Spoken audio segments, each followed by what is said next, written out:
தமிழ் மரபு அறக்கட்டளையின் திசைக்கூடல் 364வது நிகழ்விற்கு உங்கள் அனைவரையும் வணங்கி வரவேற்கின்றேன். இன்றைய நிகழ்வில் சங்கம்பீடியா வலைப்பக்கத்தை அறிமுகம் செய்ய இருக்கின்ற பேராசிரியர் பாண்டியராஜா ஐயா அவர்களையும், தமிழ் மரபு அறக்கட்டளையின் தலைவர் முனைவர் சுபாஷினி அவர்களையும், இன்று சிறப்புரையாற்ற உள்ள திருமிகு அருணேஷ்குமார் அவர்களையும், தமிழ் மரபு அறக்கட்டளையின் செயலர் முனைவர் தேமொழி அவர்களையும் வருக வருக என வரவேற்கின்றேன். நிகழ்ச்சியில் ஆர்வமுடன் கலந்து கொண்டிருக்கின்ற சான்றோர்களையும் அன்புடன் வரவேற்கின்றேன். நிகழ்வின் தொடக்கமாக இன்றைய திசைக்கூடல் 364வது நிகழ்வை குறித்த நோக்க உரை வழங்க நாம் தமிழ் மரபு அறக்கட்டளையின் தலைவர் முனைவர் சுபாஷினி அவர்களை வரவேற்கின்றேன்.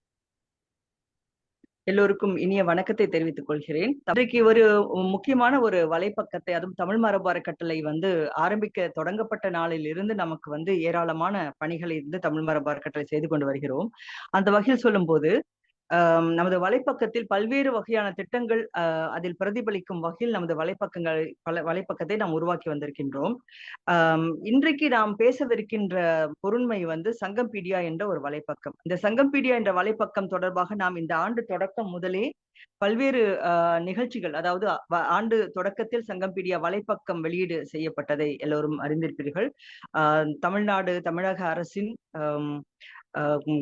கல்வி தமிழ் வளர்ச்சித்துறையின் அமைச்சராக தற்போது பொறுப்பேற்றிருக்கின்ற மாண்புமிகு சுவாமிநாதன் அவர்கள் தலைமையில் நடந்தது இந்த நிகழ்ச்சி. அதில் அவர் திறந்து வைத்தார்.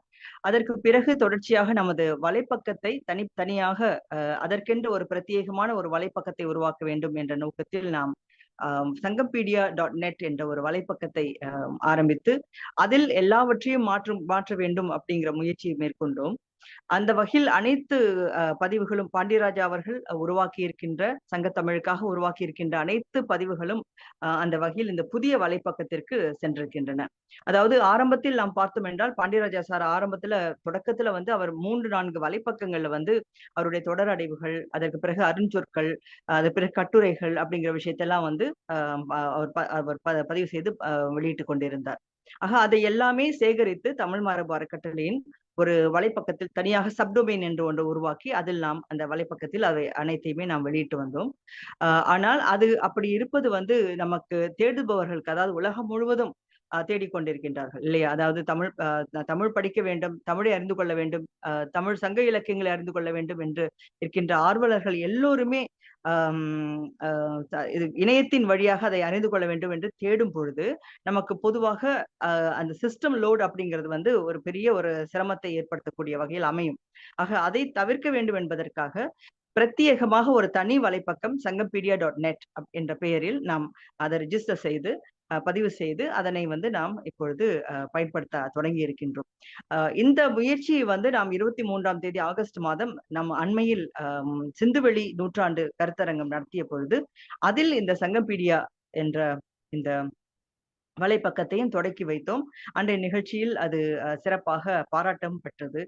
பத்திரிகைகளிலும் இந்த செய்திகள் எல்லாம் நமக்கு மிகவும் மகிழ்ச்சி அளிக்கக்கூடிய வகையில் இந்த நிகழ்ச்சி அமைந்தது. ஆக இந்த சங்கம்பீடியா என்ற இந்த வலைப்பக்கத்தை எப்படி பயன்படுத்தலாம், அதை எவ்வகையில் அதில் என்னென்ன விதமான பகுதிகள் அதில் இருக்கின்றன, ஆய்வாளர்களுக்கும் நமக்கும் பொதுவான பொதுமக்களுக்கும் சரி அது எந்த வகையில் பயன்படும் என எல்லோருமே தெரிந்து கொள்ள வேண்டும் என்ற ஆர்வத்தில் தான் இன்றைய நிகழ்ச்சியை தமிழ் மரபு அறக்கட்டளை நாம் ஒருங்கிணைத்திருக்கின்றோம். இந்த நிகழ்ச்சியில் முதலில் இந்த முயற்சிக்கு, அதாவது அனைத்து உழைப்பையும் செலுத்தி இந்த சங்கம்பீடியா என்ற வலைப்பக்கத்தின் அனைத்து ஆவணங்களும் அதில் மெருகுற அதை கொண்டு வந்திருக்கின்ற பேராசிரியர் பாண்டியராஜா அவர்கள் தனது முயற்சியை பற்றி, அதன் சிறிய வரலாற்றை பற்றியும் சிறிய உரை ஒன்று வழங்குவார். அதற்கு பிறகு சங்கம்பீடியா வலைப்பக்கத்தை பராமரிக்கின்ற நமது குழுவின் பொறுப்பாளர் திரு அருணேஷ் அவர்கள் அதை எவ்வாறு நாம் சென்று பார்க்கலாம், எப்படி பயன்படுத்தலாம், எந்த வகையில் நமது ஆய்வுகளுக்கு அதை பயனுள்ள வகையில் நாம் பயன்படுத்திக் கொள்ளலாம் என்பதை பற்றி அவர் விளக்குவார். ஆக இந்த நிகழ்ச்சியில் பலரும் இணைந்து கொண்டிருக்கின்றீர்கள். நீங்கள் அனைவருமே பொறுமையாக இந்த நிகழ்ச்சியை கேட்டு பிறகு உங்கள் கருத்துக்களையும் வழங்கி, உங்களுக்கு சந்தேகங்கள் இருந்தால் அவற்றையும் நீங்கள் இந்த கலந்துரையாடலின் போது கேட்டு பயன்பெறுங்கள். நன்றி. மிக்க நன்றிமா. பாண்டியராஜா ஐயா அவர்களே அனைவரும் அறிவர். ஆனால் நிகழ்வில் அவரை முறையாக அறிமுகப்படுத்த வேண்டிய ஒரு கடமை உள்ளது. அவ்விதத்தில் தமிழுக்கு தொண்டாற்றியோர் பலர்.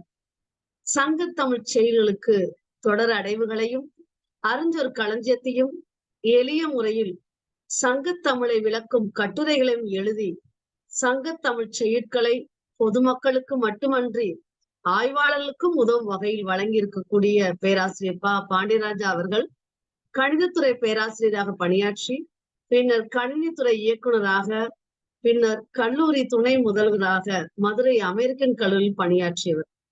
தமிழ் மேல் கொண்ட ஆழமான ஈர்ப்பால் சங்கத்தமிழை எளிய முறையில் அனைவருக்கும் கொண்டு சேர்க்க வேண்டும் என்று செயல்பட்டு வருபவர். சங்கத்தமிழ் தொடரைகளும் அறிஞர் களஞ்சியம் வலைப்பக்கங்களும் முறையாக பாதுகாக்கப்பட வேண்டும் என்ற தொலைநோக்கு சிந்தனையோடு தமிழ் மரபு அறக்கட்டளை பன்னாட்டு அமைப்பு ஒரு சிறப்பு சங்கம்பீடியா வலைப்பக்கத்தை உருவாக்கி அதன் வழி பேராசிரியர் பாண்டியராஜா அவர்களது அனைத்து ஆக்கங்களையும் சேகரித்து வெளிப்படுத்தும் வகையில் உருவாக்கியுள்ளது.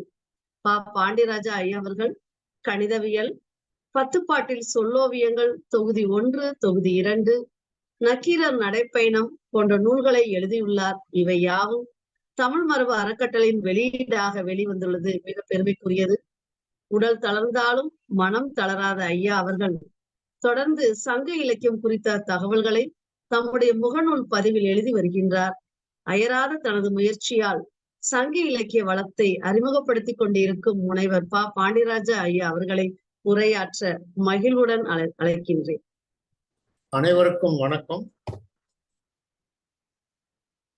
முதலாக நான் என்னுடைய கருத்துக்களுக்கு உள்ளே போவதற்கு முன்பாக ஒருவேளை நான் மறந்துவிட்டாலும் மறந்து விடுவேன் என்பதற்காக முதலிலே நான் சொல்லிக்கொள்ள விரும்புவது, என்னுடைய ஆக்கங்களுக்கு, படைப்புகளுக்கு மிகவும் முக்கியத்துவம் கொடுத்து அவைகளின் மேல் மிகுந்த பிரியம் கொண்டு, ஆசை கொண்டு, ஆவல் கொண்டு அவைகளை வெளியிடுவதிலே மிகவும் ஆர்வத்துடன் செயல்பட்டு வரும் சுவாசினி அம்மாவிற்கு முதற்கனுடைய மனமார்ந்த நன்றியை தெரிவித்துக் கொள்கிறேன். முதல்ல முக்கியம் நன்றி செலுத்தணும். ஏன்னா நான் என்னதான் எழுதினாலும் என்னதான் செஞ்சாலும் அதை மக்களுக்கு எடுத்து சென்று மக்களுக்கு அதை தெரியப்படுத்துவதில் அவருடைய பங்கு மகத்தானது, ரொம்ப மகத்தானது. அவருடைய முயற்சிகள், அவருடைய ஆர்வம், இந்த சங்க பீடியா பற்றி அவர் மிகுந்த ஆர்வத்தோடு செயல்பட்டு வருகிறார் என்பதை நான் பலமுறை பார்த்திருக்கிறேன். இந்த ஆண்டு தொடக்கத்தில் கூட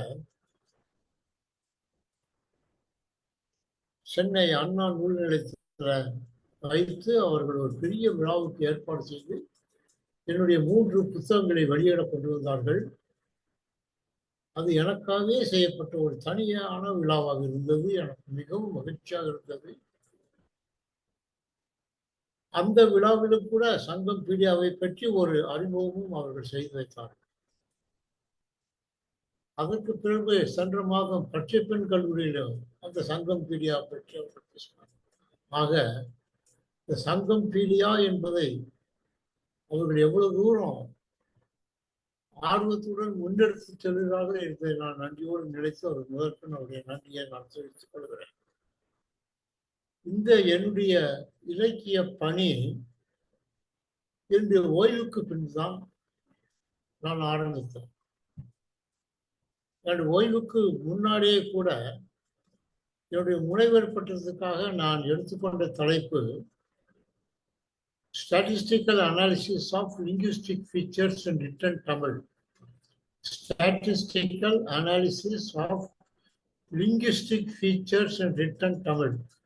தொல்காப்பியத்திலிருந்து அன்றைக்கு நடைமுறையில் இருந்த குமுதம், ஆனந்தவுடன் போன்ற ஜனரஞ்சகமான இதழ்களில் வரை தமிழ் எந்த அளவில் பயன்படுத்தப்பட்டு வந்தது, எழுத்து தமிழ் எந்த அளவுக்கு தமிழ் எழுதப்பட்டு வந்தது, பல்வேறு காலகட்டங்களிலே பல்வேறு ஆசிரியர்களால் பல்வேறு கருத்துக்களை பல்வேறு முறையிலே பல்வேறு விதத்திலே அவர்கள் சொன்னாலும் சொல்லப்பட்ட மொழி தமிழ். அது 2500 ஆண்டுகளாக எவ்வாறு கையாளப்பட்டு வருகிறது என்பதை புள்ளியியல் மூலமாக நான் ஆராய்வதற்காக எடுத்துக்கொண்டேன். அது என்னுடைய ஓய்வு பெறும் நாளிலே தான் அதை முடித்தேன். ஓய்வு பெற்ற பின் என்ன செய்யலாம் என்று யோசித்துக் கொண்டிருக்கும் போது என்னுடைய பழைய ஆய்வினை தொடர்ந்து வேற என்ன செய்யலாம் என்று பார்க்கும்போது 10 பாட்டிலே என்னுடைய கவனம் முதலே சென்றது. அந்த 10 பாட்டில் உள்ள சொற்களை பற்றி ஆராய வேண்டும் என்பதற்காக முதல்ல முயற்சி செய்தேன். ஆனால் அதை படித்து, நான் தமிழ் அறிஞன் அல்ல, தமிழ் படித்தவன், ஆர்வலன். அது இளங்கலை கணிதத்தில் தமிழை ஒரு பாடமொழியாக எடுத்து படித்தவன், அவ்வளவுதான். அதனால எனக்கு தமிழில் அவ்வளவு ஆழமான அறிவு இல்லாத காரணத்தினால் பலவிதமான உரைகளை வைத்துக்கொண்டு இந்த 10 பாட்டு நூலை நான் படித்து பார்க்கும்போது முதலாவது என்னை அந்த 10 பாட்டு நூல்கள் ஈர்த்தது அதன் சொற்களில் உள்ள ஆழம், அழகு, அமைதி. படித்து படித்து வியந்து போனேன். இருந்தாலும் அந்த பொருளை நாம் முழுவதுமாக வெளிக்கொணர வேண்டுமானால் அந்த சொற்கள் பயன்படுத்தப்பட்ட சூழ்நிலை நம்மளுக்கு தெரிய வேண்டும். எந்த சூழலிலே அந்த சொற்கள் பயன்படுத்தப்பட்டிருக்கின்றன, அந்த சூழலை வைத்து கொண்டுதான் அந்த சொல்லினுடைய முழு பொருளையும் நாம் உணர முடியும், அறிய முடியும் என்ற காரணத்தினால் 10 பாட்டு நூல்களுக்கு ஒரு சொல் அடைவு அந்த ஒன்று தயாரித்தேன். இந்த சொல்லடைவு என்பது 10 பாட்டு நூல்களுக்கு மட்டும்தான் நான் செஞ்சது. ஒரு சொல் 10 பாட்டில் எங்கே வருகிறது என்று பார்க்க வேண்டும். எங்கெங்கே வருது என்றெல்லாம் அது சொல்லும். அப்போ உடனே அந்த புத்தகத்தை எடுத்துக்கொண்டு 10வது பாடலிலே 10வது பக்கத்துக்கு நாம் போக வேண்டும். இது எனக்கு ஒரு சிரமமான காரியமாக இருந்ததுனால அந்த சொல் எங்கே வருகிறது என்று கம்ப்யூட்டர் கண்டுபிடிக்கும் போது, எல்லாத்துக்கும் நான் கம்ப்யூட்டர் தான் பயன்படுத்துறேன், கணினி தான் பயன்படுத்துறேன். இந்த கணினி அந்த சொல் எங்கே வருகிறது என்று கண்டுபிடிக்கும் போது அது இங்கே வருகிறது என்று சொல்லாமல் இவ்வாறாக வருகிறது என்று அந்த இடத்தை மட்டும் குறிப்பிடாமல் அந்த அடியையே குறிப்பிட்டால் நலமாக இருக்குமே என்ற அடிப்படையில் அந்த ப்ரோக்ராம்ல கொஞ்சம் மாறுதல், சிறிதளவு மாறுதல் செய்து அந்த ப்ரோக்ராம்ல அந்த மாறுதல் செய்து அதற்கு தான் அந்த மாதிரி ஒரு எனக்காகவே ஒரு நூல் தயாரித்து கொண்டேன். பிரிண்ட் அவுட் எடுத்து கையில் வச்சுக்கிட்டோம். புஸ்தகம் மாதிரி தொடரடைவுகள், 10 பாட்டுக்கான தொடரடைவுகள். இந்த 10 பாட்டுக்கான தொடர்கள் வைத்துக் கொண்டு 10 பாட்டு நூல்களை நான் ஆராய்ந்து கொண்டிருக்கும் போது ஒரு மொழியியல் அறிஞர் P.R. சுப்பிரமணியன் அவர்கள் இதை பற்றி கேள்விப்பட்டு, நீங்கள் 10 பாட்டுக்கு செய்த மாதிரி சங்க இலக்கியத்துக்கு முழுக்க செய்தால் என்ன, சங்க இலக்கியத்துக்கு இதுவரை யாரும் செய்யவில்லை என்று. அங்கங்கே புறநானூறு, குறுந்தொகை மாதிரி சில நூல்களுக்கு மட்டும்தான் தொடர்கள் உருவாக்கி இருக்கிறார்கள். ஒட்டுமொத்த சங்க இலக்கியங்களுக்கும் நீங்கள் உருவாக்கினால் என்ன என்று கேட்டார். அந்த ஒரு தூண்டுகோலை வைத்துக் கொண்டனா சங்க இலக்கியங்களுக்கு முழுமையாக ஒரு தொடரெடுவை உருவாக்கினேன். இந்த தொடரெடுவை உருவாக்கி அதை ஒரு புத்தகமாக போட்டா 4000 பக்கம் வரும். அதை யார் போட்டா எவ்வளவு ஆகும்? பல பேரிடம் சென்று முறையிட்டு கேட்டேன், யாராவது புத்தகமாக போட முடியுமா? ஒருவர் சொன்னால் இது போடுவதற்கு 8 லட்சம் ஆகும். இந்த 4000 பக்கத்தையும் 10 வாரமாக போடணும், 400 பக்கம் ஆகும். இதை யாரு வாங்கி வீட்டில் வைப்பா? யாரு இதை படிப்பா? தேவைப்படுதுதான், ஆனா யாரு இதை வாங்கி வைக்க முடியும்? 4000 பக்கத்துக்குரிய காஸ்ட் என்ன ஆகும், விலை என்ன ஆகும்? அப்படி என்றெல்லாம் யோசித்து பார்க்கும்போதுதான் எனக்கு தெரியும், இதை நாம் ஒரு இணையதளத்திற்காக உருவாக்கி சென்றால் என்ன. இது பலவித முயற்சிகளை மேற்கொண்டு ஒரு இணையதளத்தை முதல்ல உருவாக்கினேன். அதற்கு பெயர் sangamconcordance.in. முதல்ல நான் உருவாக்கின அந்த இணையதளம் sangamconcordance.in. இந்த சங்கம் கன்கார்டன்ஸ் நான் முதல்ல உருவாக்கி அதுக்கப்புறம் அந்த பிரிண்ட் அவுட் 4000 பக்கத்தையும் நான் எனக்காக 10 வால்யூமா பிரிண்ட் அவுட் எடுத்து வீட்டுல வச்சிருக்கேன்.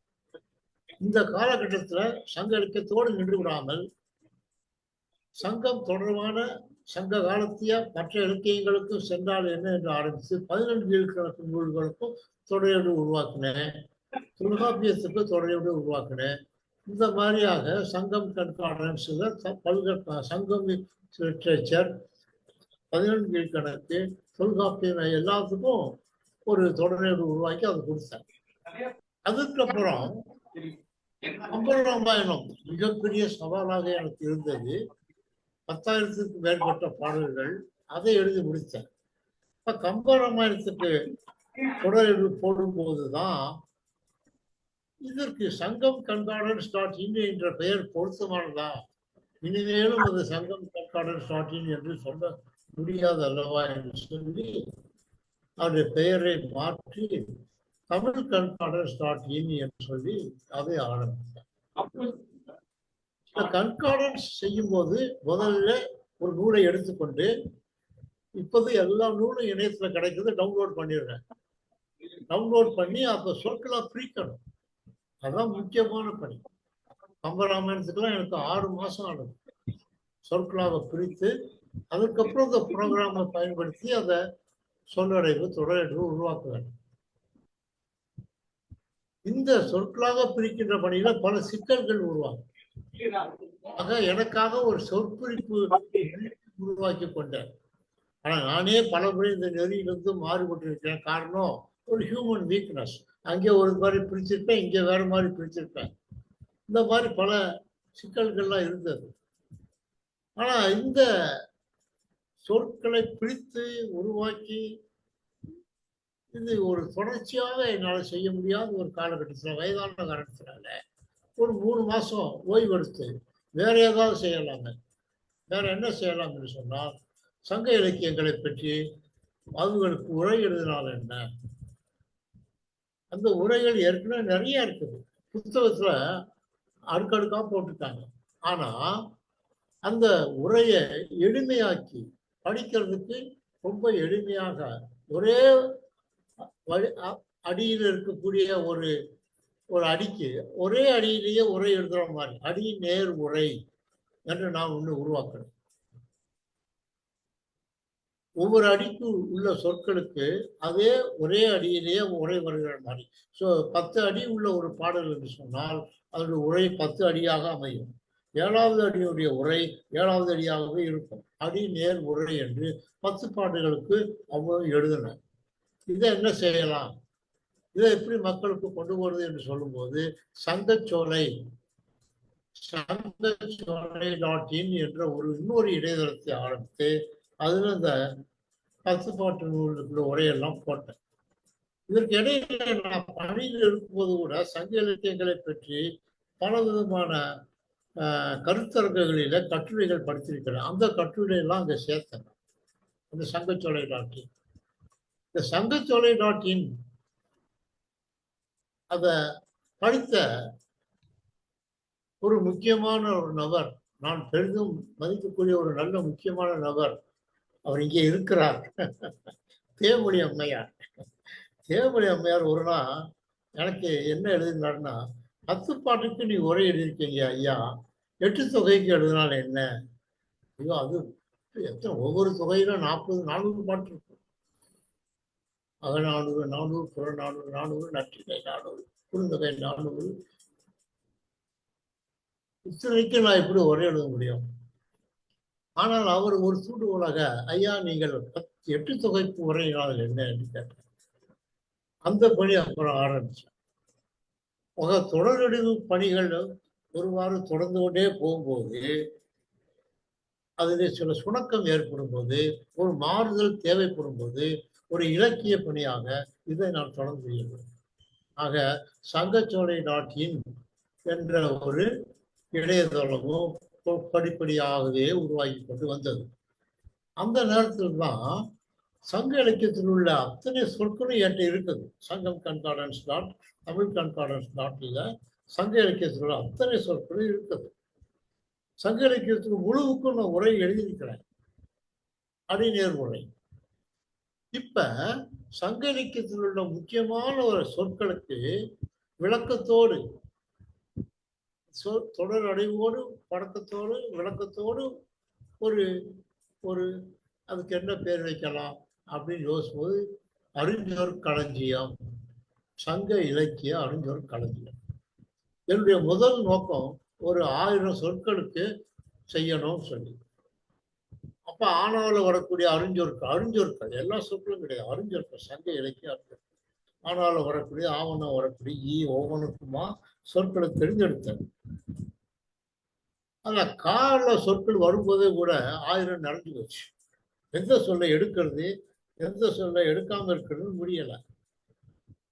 ஆக 1000 சொற்களால இது முடியாது, 2000 சொற்களாவது வேணும், இன்னும் கொஞ்சம் விரிவா செய்வோம்னு சொல்லி மறுபடியும் இன்னும் கொஞ்சம் இந்த சொற்களை சேர்க்க ஆரம்பிச்சு அந்த சங்க இலக்கிய அறிஞர் களஞ்சியம் உருவாக்கி, அப்படி உருவாக்க அதற்கு எங்க போடலாம்னு சொல்லி பார்க்கும்போது சங்க சோலையிலேயே ஒரு குறிப்பிட்ட இடத்தை அதில் ஒதுக்கி அதை கிளிக் பண்ணோம்னா அந்த அறிஞர் களஞ்சியத்துக்கு போற மாதிரி அந்த அறிஞர் களத்தை கொஞ்சம் கொஞ்சமாக உருவாக்குறேன்.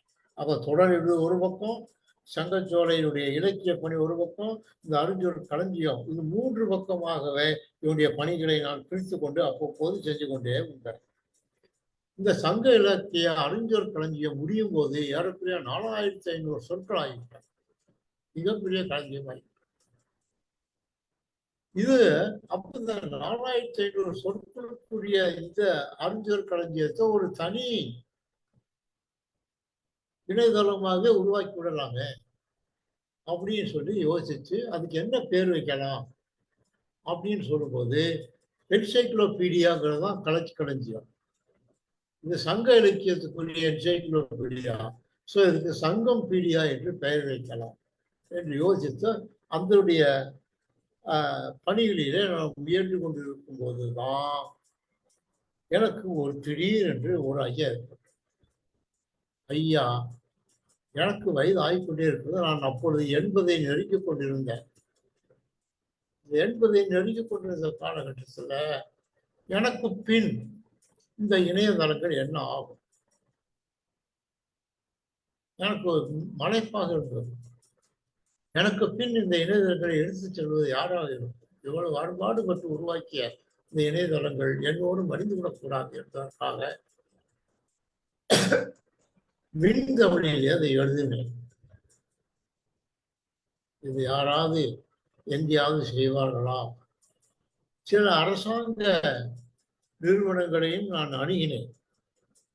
எனக்கு அங்க அவ்வளவாக வரவேற்பு கிடைக்கவில்லை. கிடைத்த வரவேற்பு முழு மனதோடு கிடைக்கவில்லை. இந்த நேரத்தில் தான் சுபாஷினி அம்மார்கள் என்னிடம் தொடர்பு கொண்டார். ஐயா, நாங்கள் அதை எடுத்துக்கொள்வோம், அந்த அனைத்தையுமே நாங்கள் எடுத்துக்கொள்வோம், இந்த 3 தளங்களையும் நாங்கள் எடுத்துக்கொள்வோம், இந்த 3 தளங்களுக்குமே நாங்கள் சங்கம்பீடியா.in என்று பெயர் வைக்கிறோம் என்று முன்வந்தார். மிகவும் மகிழ்ச்சியோடு ஒத்துக்கொண்டேன். அந்த சங்கம்பீடியா என்ற அந்த 3 இணையதளங்களை ஒருங்கிணைத்த அந்த இணையதளம் தமிழ் மரபு அறக்கட்டளையின் இணையதளத்தின் ஒரு பகுதியாக இருந்தது.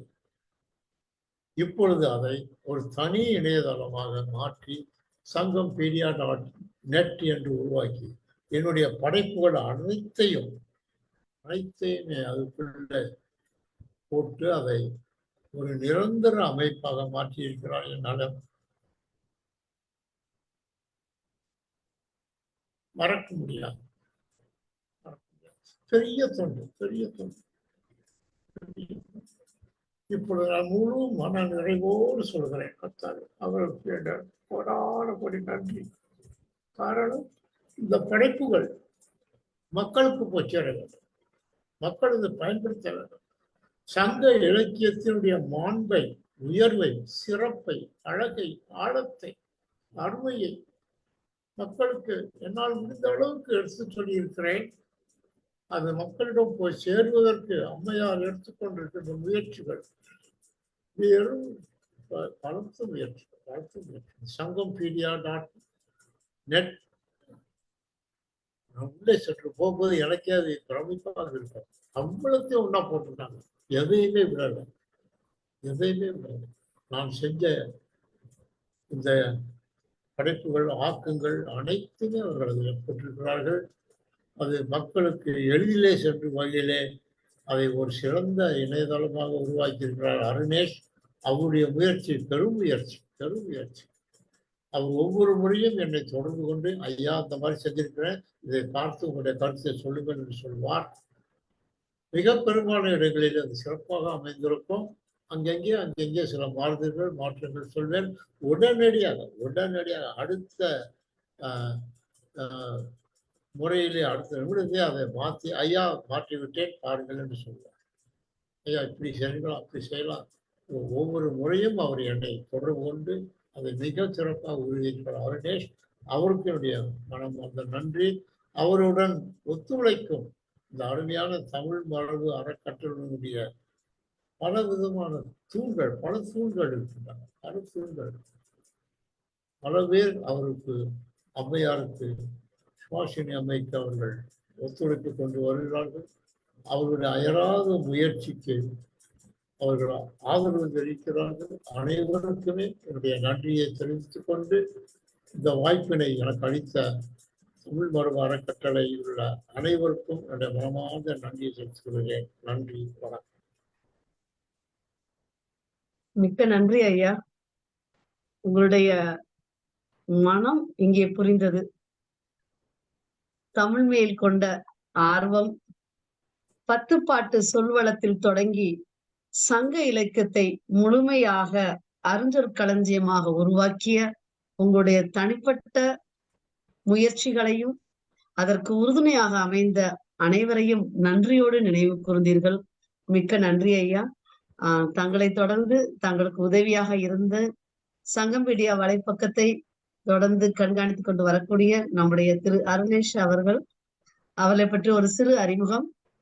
திருமிகு அருணேஷ்குமார் அவர்கள் MA மெய்ப்பொருளியல் கற்றவர், இணையதள வடிவமைப்பாளர், clients include IIT Madras, IIT Bombay, DDEA என பல நிறுவனங்களுக்கும் இணையதளத்தை வடிவமைத்து கொடுத்தவர், வரலாற்று ஆர்வலர், 50க்கும் மேற்பட்ட மரபு நடை பயணங்களில் பங்காற்றியவர், தமிழ் மரபு அறக்கட்டளையின் பதிப்பக பிரிவு உறுப்பினர், சங்கம் மீடியா வலைப்பக்க வடிவமைப்பாளர், மேலும் எளியவர், இனியவர், நாம் அறிந்த வகையில் அன்புடன் பலரக்கூடிய பண்பாளர் அவர்கள். இன்று சங்கம் மீடியா வலைப்பக்கத்தை உலக மக்கள் அனைவரும் அறிந்து கொள்ள வேண்டும் என்ற நோக்கத்தினை விளக்கும் விதமாக அதனை விரிவாக அறிமுகப்படுத்த இருக்கின்றார். அவர்களை சிறப்புரையாற்ற இருக்கின்றார்.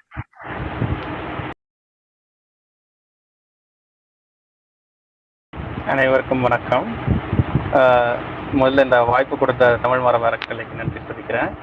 அப்புறம் இந்த ஒரு வெப்சைட்டை கிரியேட் பண்ணுறதுக்கு இந்த வாய்ப்பு கிடைச்சதுக்கு ரொம்ப என்ன சொல்கிறது, நிறைய பேர் கிடைக்காத வாய்ப்புன்னு கூட சொல்லலாம். அதாவது இது வரைக்கும் நம்ம ஒரு 15 வருஷமாக நான் வெப்சைட் டிசைன் பண்ணிகிட்டு இருக்கிறேன். அப்போ பார்த்தீங்கன்னா இந்த ஒரு வெப்சைட்டு தான் ஒரு மனசுக்கு திருப்திகரமான ஒரு வேலையை செஞ்சு முடிச்சிருக்கோம், நம்ம ஏதோ சமூகத்துக்கு செஞ்சுருக்கோம் அப்படின்ற ஒரு உணர்வை கொடுக்கக்கூடிய ஒரு வெப்சைட் இது. அதாவது இந்த வேலை ஆரம்பிச்சதே கூட கொஞ்சம் வித்தியாசமானது தான்.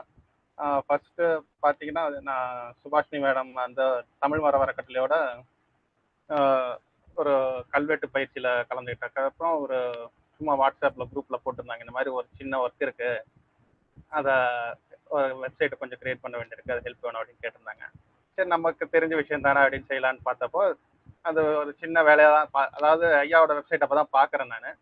அதை பார்த்தப்போ ரொம்ப எளிமையான வெப்சைட்டாக தெரிஞ்சுது. நானும் ரொம்ப யோசிக்கல, நான் அப்போ அதாவது நம்மளும் இந்த செய்யலாம் அப்படின்ற மாதிரி சரி மேடம் அப்படின்னு சொல்லிட்டேன். அதுக்கப்புறமா தான் அது உள்ளே போய் பார்க்குறப்ப தான் அந்த வெப்சைட்டோட உங்களுக்கு என்ன எப்படி சொல்கிறது, அதோட எவ்வளோ பெரிய வெப்சைட், அதில் எவ்வளோ இன்ஃபர்மேஷன் இருக்குது, அதோட எவ்வளோ முக்கியமானது அப்படின்றது போக தான் தெரிஞ்சுது. ஒருவேளை நான் அதை எல்லாத்தையும் பார்த்துருந்தேன்னா நான் இவ்வளோ பெரிய வேலையாக இருந்தால் நான் சரின்னு சொல்லியிருக்க முடியாது. அதாவது அவ்வளோ மலைப்பான வேலை இது. சொல்ல போனால் பார்த்தீங்கன்னா ஐயா சொன்ன மாதிரி அவர் ஒரு 15 வருஷத்துக்கு மேலே ஒர்க் பண்ணியிருக்காருன்னு சொல்லியிருப்பார் இப்போ. ஆனால் இந்த வெப்சைட் நம்ம கிரியேட் பண்ணுறதுக்கு கூட நம்ம கிட்டத்தட்ட ஒரு 1.5 வருஷமாக நானும் ஒர்க் பண்ணியிருக்கேன், சாரோட ஒர்க் பண்ணியிருக்கோம். ஸோ அவ்வளோ பெரிய ஒர்க்குன்றப்ப நம்ம நம்ம செய்ய முடியுமா அப்படின்ற மலைப்பு வந்திருக்கும். ஆனா நம்ம ஃபர்ஸ்ட் சரின்னு சொல்லிட்ட பிறகு நம்ம ஆரம்பிச்சிடலாம் அப்படின்ற மாதிரி ஆரம்பிச்ச பிறகு அது அதுக்கப்புறம் தொடர்ந்து போய்கிட்டே இருக்குது. அது சிறப்பா ஒரு தொடர்ந்து செஞ்சுட்டே இருந்தனால அது ரொம்ப விஷயமா தெரியல. ஆனா இவ்வளவு நாள் நடந்த நான் செஞ்ச வெப்சைட்டுகளே இவ்வளவு நாள் ஒர்க் பண்ண வெப்சைட்டும் இதுதான், இவ்வளவு பெரிய வெப்சைட்டும் இதுதான் சொல்லலாம். முதல்ல பாத்தீங்கன்னா இந்த திட்டத்துல வந்து எனக்கு முன்னாடி என்னோட சேர்ந்து அதாவது ஒர்க் பண்ணியிருக்காங்க சிலர். பாலா, நினின், சந்திரசேகர் நீங்க பார்த்திருக்கலாம். அவங்க வந்து முக்கியமா இந்த சங்கச்சோலை கட்டுரைகள்ல ஒர்க் பண்ணியிருக்காங்க. அவங்க இப்போ இங்க மீட்டிங்ல இருக்க மாதிரி தெரியல. பட் அவங்களோட பார்ட்டிசிபேஷனும் இந்த வெப்சைட்ல இருக்குன்றதை சொல்லிக்கிறேன். அடுத்து பார்த்தோம்னா இந்த வெப்சைட் பார்த்தீங்கன்னா உங்களுக்கு தெரியும், ரொம்ப சிம்பிளான டிசைன்ல தான் கொடுத்துருக்கோம். அதாவது எந்த ஒரு காம்ப்ளிகேஷன் இல்லாமல் எல்லாமே உங்களுக்கு மேலேயே மெனுவில் இருக்க மாதிரி நம்ம கொடுத்துருப்போம். முக்கியமாக பார்த்தீங்கன்னா திட்டம் பற்றி யார் பண்ணியிருக்காங்க, தமிழ் மரபு அறக்கட்டளை பண்ணியிருக்கோம். ப்ளஸ் உங்களுக்கு முக்கியமாக பாண்டியராஜா சாரோடது. இதில் கீழே 2 வீடியோஸ் இருக்கும் பார்த்தீங்கன்னா. இது வந்து நம்ம இந்த திட்ட தொடக்கம், அதாவது திட்டம் தொடக்கம் எப்போ நடந்ததோ அப்போ எடுத்த வீடியோஸ் இது. இது கிட்டத்தட்ட பார்த்தீங்கன்னா இந்த வெப்சைட் ஆரம்பிக்கிறதுக்கு முன்னாடி அந்த அப்போ சார் பேசியிருப்பாரு, பாலகிருஷ்ணன் சார் ஐயா பேசியிருப்பாங்க. ஸோ அந்த வீடியோஸ் எல்லாம் இருக்கு. இப்போ தெரிஞ்சுக்கலாம் அப்போ திட்டம் தொடங்குறப்ப நம்ம என்ன ஐடியாவில் இருந்தோம், அதுக்கு எப்போ எவ்வளோ தூரம் வந்திருக்கோம், அந்த மாதிரி வீடியோஸ்லாம் இருக்கு இதில். மேலே பார்த்தீங்கன்னா இந்த அது திட்டம் பற்றின்றது உங்களுக்கு ஓரளவு சாரோட நம்ம என்ன பண்ண வெப்சைட்டில் என்னென்ன பண்ணியிருக்கோம், என்னென்ன கண்டென்ட் இருக்குது அப்படின்றத மாதிரி இருக்கும்.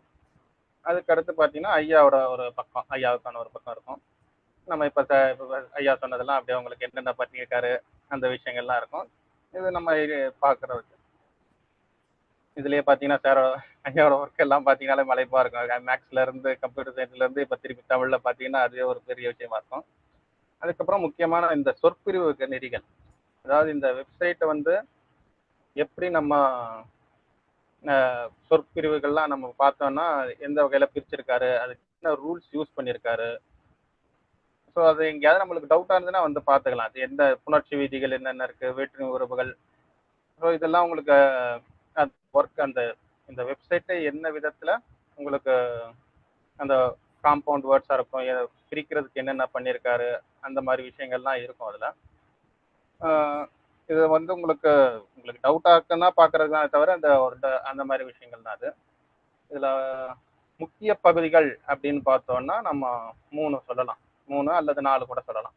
அதில் பார்த்தீங்கன்னா தொடரடைவுகள், கூட்டு தொடரடைவு, அருஞ்சொற்களஞ்சியம். இந்த சங்கச்சோலையில் பார்த்தீங்கன்னா 10 பாட்டு 8 தொகை தனியாக ஐயா சொன்ன அடிநேர் உரை செக்ஷன் ஒன்று இருக்கும். அதுக்கப்புறம் கட்டுரைகள் எல்லாமே இருக்கும். ஸோ முதல்ல நம்ம பார்த்தோம்னா இதை பெரிய செக்ஷன் பார்த்தோம்னா இந்த தொடரடைவுகள் தான் இருக்கும். தொடரடைவுகளில் நம்ம ஃபர்ஸ்ட் பார்க்க போனால் இந்த தொடர்கள்லாம் என்னன்னு உங்களுக்கு தெரிஞ்சிருக்கலாம். இருந்தாலும் சும்மா சொல்லணும்னா உங்களுக்கு ஒரு தொடர்னா ஒரு இலக்கியமாக ஏதோ ஒன்று எடுத்துட்டோம்னா அதில் என்னென்ன வார்த்தைகள் இருக்கு, அந்த மாதிரி அந்தந்த வார்த்தைகள் எங்கெங்கே இருக்கு அப்படின்றது தான் உங்களுக்கு இருக்கும். முதல்ல இது வெப்சைட்டில் பார்த்தீங்கன்னா இது வெப்சைட்டை பொறுத்த வரைக்கும் ஒரு பொதுவாக சொல்லணும்னா இது ஒரு மிகப்பெரிய கலெக்ஷன். நம்ம அதாவது பார்த்தீங்கன்னா இப்போ இங்கே தொடர்களே பார்க்கலாம். நீங்கள் இங்கே தொல்காப்பியத்துல இருந்து இலக்கண நூல்களாக இருக்கட்டும், சங்க இலக்கியம், அதாவது தொல்காப்பியத்துலேருந்து நீங்கள் கடைசியாக பாரதியார் கவிதைகள் அது வரைக்கும் வந்துடும். இதில் இதுக்குள்ள உங்களுக்கு பார்த்தீங்கன்னா இந்த கம்பராமாயணம் தனியாக வரும், ஐஞ்சிறுங்காப்பியங்கள் உள்ள போனீங்கன்னா அதில் 5 இருக்கும். ஸோ அதாவது பார்த்தீங்கன்னா தமிழ் இலக்கியங்களில் என்னென்ன இருக்கோ அது எல்லாமே கிட்டத்தட்ட இதில் வந்து பார்த்துடலாம். நீங்கள் இதில் உள்ள பார்த்தீங்கன்னா தேவாரம் எல்லாமே வந்துடும் உங்களுக்கு. ஸோ அது அவ்வளோ அதாவது இந்த தமிழோட இலக்கியம் ஃபுல்லாகவே உங்களுக்கு இதில் கொண்டு வந்த மாதிரி இருக்கும். ரெண்டாவது பார்த்தீங்கன்னா இதில் முக்கியமாக நான் பார்த்து வியந்த விஷயங்கள், அதாவது இந்த எப்படி இருக்குன்னா இதை மோஸ்ட்லி நான் எப்படி சொல்ல வரேன்னா நான் இந்த ஒர்க் பார்க்குறப்போ என்ன நான் பார்த்து வியந்த சில விஷயங்கள் தான் இது எல்லாமே நான் இப்போ பேசுறது. ஸோ பார்த்துக்கங்க. மற்றபடி இதில் என்ன முக்கியமான விஷயம் பார்த்தோன்னா ஒரு படங்கள் இதில் எவ்வளோ மெனக்கெடுதல் இருக்குன்றத பார்த்தீங்கன்னா நான் இப்போ ஒரு இடம் காட்டுறேன் பாருங்க. இதில் முக்கியமாக படங்கள் பார்த்தீங்கன்னா ரொம்ப அருமையாக அது எடுத்திருப்பாரு ஐயா. அதாவது இந்த கொழு அப்படின்றது நம்ம ஒரு வார்த்தை. இது கொழுன்னா நம்மளுக்கு இப்ப சிலருக்கு தெரியாதுன்னா, கொழுன்றது ஒரு இந்த பாத்தீங்கன்னா இந்த ஒரு விவசாயத்துக்கு உட்படுத்தப்படும் ஒரு பொருள் இது. ஸோ அது எப்படி இருக்குன்றத சங்க இலக்கியத்துல உங்களுக்கு சொல்லியிருக்காங்க. அதாவது அந்த கொழு வந்து உடும்போட முகம் போல இருக்கும் அப்படின்றது. ஸோ இப்ப ஐயா அந்த கொழுவையும் எடுத்து போட்டு அந்த உடும்போட முகத்தையும் எடுத்து போட்டு நம்மளுக்கு அந்த விஷயத்த அப்படி நம்ம கண் முன்னாடி கொண்டு வந்து காட்டியிருப்பாரு. ஸோ இந்த படம் ஒரு உடும்போட படம் போடுறது வந்து ஒரு நம்ம தேடி எடுத்து போடலாம். ஆனா அந்த ஆங்கிள் எடுத்து கரெக்டா அந்த கொழு மாதிரி இருக்க மாதிரியே அந்த இப்ப நீங்க அந்த முகத்தை பார்த்தீங்கன்னாலே தெரியும், அந்த ஷேப் எக்ஸாக்டா அந்த தெரியுற மாதிரியே இருக்கும். ஸோ அந்த அளவுக்கு அந்த மெனக்கடல் இருந்திருக்கு அந்த தேடுதல்ல. அதை பார்க்கணும். அதே மாதிரி தான் அதுல அது இன்னொரு எக்ஸாம்பிள் பார்த்தீங்கன்னா அங்கேயே இருக்கும். இதை பார்க்கலாம் நீங்க. அதாவது இந்த சங்கு வந்து அந்த பூவோட மொட்டு எப்படி இருக்கும்னா, அந்த சங்கு வளையலுக்கு அறுத்த பிறகு அந்த மேல இருக்க பகுதி மட்டும்தான் இருக்க மாதிரி அந்த பூ இருக்கும். அந்த பூவை பார்த்தீங்கன்னா வே அந்த கூறிய அறத்தால் அறுத்தெடுத்த வளையல் அறுத்ததை எஞ்சிய சங்கின் தலைப்பகுதியை போன்ற பூ இது. ஸோ அது பார்த்தீங்கன்னா உங்களுக்கு அந்த பூவோட எக்ஸாம்பிள். இந்த பூ எங்க இருக்கு, இது எந்த பூன்றது நமக்கு முக்கால்வாசி தெரியறதுக்கு வாய்ப்புகள் ரொம்ப குறைவு. அதோட சேர்த்து உங்களுக்கு அந்த பூ எக்ஸாக்டா அந்த சங்கு இந்த மாதிரி விஷயங்கள்லாம், அதாவது இது கட்டுரை மட்டும் கிடையாது, இதுக்கு பின்னாடி இருந்த ஒர்க் நம்ம பார்த்தோம்னா அது அவ்வளோ ஒர்க் நடந்திருக்கும் அதுல. ஸோ அதனாலதான் சொல்றேன், இந்த வெப்சைட் பார்த்தீங்கன்னா ஒரு வால்யூம் அளவுலையும் பெருசு, பிளஸ் உங்களுக்கு அந்த கண்டென்ட் எஃபர்ட் போட்ட கண்டென்ட் வரைக்கும் ரொம்ப ரொம்ப எஃபர்ட் போட்டு செஞ்ச ஒரு வெப்சைட் இது. ஸோ அதனால இது ஒரு முக்கிய என்ன சொல்றது, ஒரு யூனிக்கான, நான் ஒர்க் பண்ணதுலேயே கொஞ்சம் யூனிக்கான வெப்சைட்டாகவே சொல்லலாம் அது. அடுத்து நம்ம தொடரேடுகளுக்குள்ள போகலாம். தொடரேடுகள்ல நம்ம முக்கியமா அடுத்தது பார்த்தோம்னா பக்தி இலக்கியம்,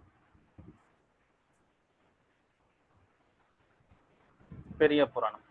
ஸோ இப்போ தொடரேடோட ஃப்ரண்ட் ஸ்ட்ரக்சர் உங்களுக்கு இப்படி தான் இருக்கும்.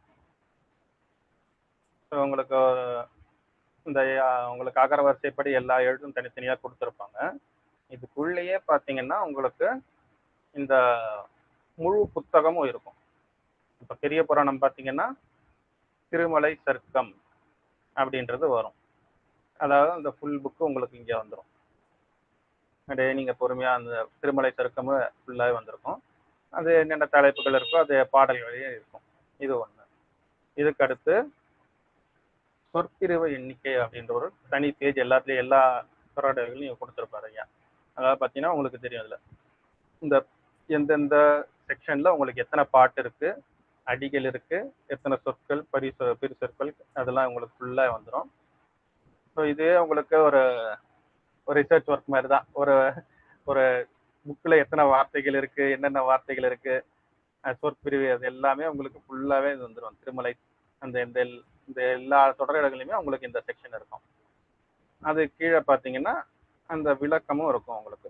கீழே பார்த்தீங்கன்னா அந்த பிரி சொற்கள்லாம் என்னது, அதே மாதிரி கற்றுபன்கள்லாம் என்னது, இந்த விளக்கமும் கொடுத்துருப்பாரு. அது எந்தெந்த வகைகள்ல நம்ம பிரிச்சிருக்கோம், அதுக்கான ரூல்ஸ் என்னென்ன ஃபாலோ பண்ணியிருக்கோம், அந்த மாதிரி விஷயங்கள்லாம் உங்களுக்கு கீழே இருக்கும். ஸோ நீங்க பார்க்குறப்ப உங்களுக்கு ஏதாவது டவுட்னா புரிஞ்சுக்கலாம். இப்போ மெயின் செக்ஷனா ஓகே, இந்த இது என்ன யூஸ் இதுல அப்படின்ற பார்த்தோன்னா அதாவது தொடர்கள் என்னன்னா உங்களுக்கு நான் சொன்ன மாதிரி ஒரு இப்போ இந்த புக்கில் உள்ள என்னென்ன வார்த்தைகள், அதாவது இந்த வார்த்தைகள் மட்டுமே நீங்க பார்த்தீங்கன்னாலே அது ஒரு பெரிய என்ன சொல்றது, ஒரு அதுவே ஒரு தனி ஒர்க்கா கூட நீங்க தனியா போடலாம், அந்த அளவுக்கு இருக்கும் அதுல. ஏன்னா இங்க ரைட் சைட்ல லெஃப்ட் சைட்ல பாத்தீங்கன்னா உங்களுக்கு அந்த கா அப்படின்ற எழுத்துல ஆரம்பிக்கிற எழுத்துக்கள் எல்லாமே உங்களுக்கு இங்க லிஸ்ட் ஆயிருக்கும். ஸோ அதாவது பெரிய புராணத்துல கா அப்படின்ற எழுத்துல ஆரம்பிக்கிற எல்லா வார்த்தைகளும் இங்க உங்களுக்கு வந்துடும். சரிங்களா? அதே மாதிரி அது எத்தனை நேரம் இருக்கு அப்படின்றதும் உங்களுக்கு வந்துடும். இதுவே கிட்டத்தட்ட ஒரு ரிசர்ச் ஒர்க் மாதிரி தான் நடந்துகிட்டு இருக்கும். ஃபார் எக்ஸாம்பிள் இப்போ பார்த்தீங்கன்னா இப்போ காசு அப்படின்ற வார்த்தை இருக்குன்னு வச்சுக்கோங்களேன். இப்போ காசுன்றது எங்கெங்க வருது அப்படின்றதே ஒரு பார்த்தீங்கன்னா இது எத்தனை வாட்டி வருது, எங்கெங்க வருது அப்படின்னு பார்த்தோன்னா இத்தனை மொத்தமா 18 இடங்கள்ல இங்கெங்கெல்லாம் எந்தெந்த இடத்துல எல்லாம் வந்திருக்கு, அது எந்தெந்த பதத்துல உபயோகப்படுத்தப்பட்டிருக்கு அப்படின்ற மாதிரி கொண்டு இதில் நீங்க பார்த்து தெரிஞ்சுக்கலாம். இது எதுக்காக இதை முக்கியமா யூஸ் பண்றாங்கன்னா, இப்ப ரிசர்ச் ஒர்க் பண்றவங்க, இப்ப சங்க இலக்கியத்திலயோ இந்த மாதிரி இதுலயோ காசுன்றது எங்க இருக்கு அப்படின்னு ரிசர்ச் பண்றவங்களுக்கு இது வந்து ஒரு போனஸ் மாதிரி. உங்களுக்கு நீங்க ஃபர்ஸ்ட் எல்லாத்தையும் படிக்க வேண்டியது இல்லாம உங்களுக்கு ஸ்டார்ட் பண்ற இடத்துலயே உங்களுக்கு எங்கெங்க இருக்குன்றது உங்களுக்கு ஆட்டோமேட்டிக்கா வந்துருது. அதே மாதிரி அடுத்த இன்னொரு வார்த்தை பாத்தீங்கன்னா,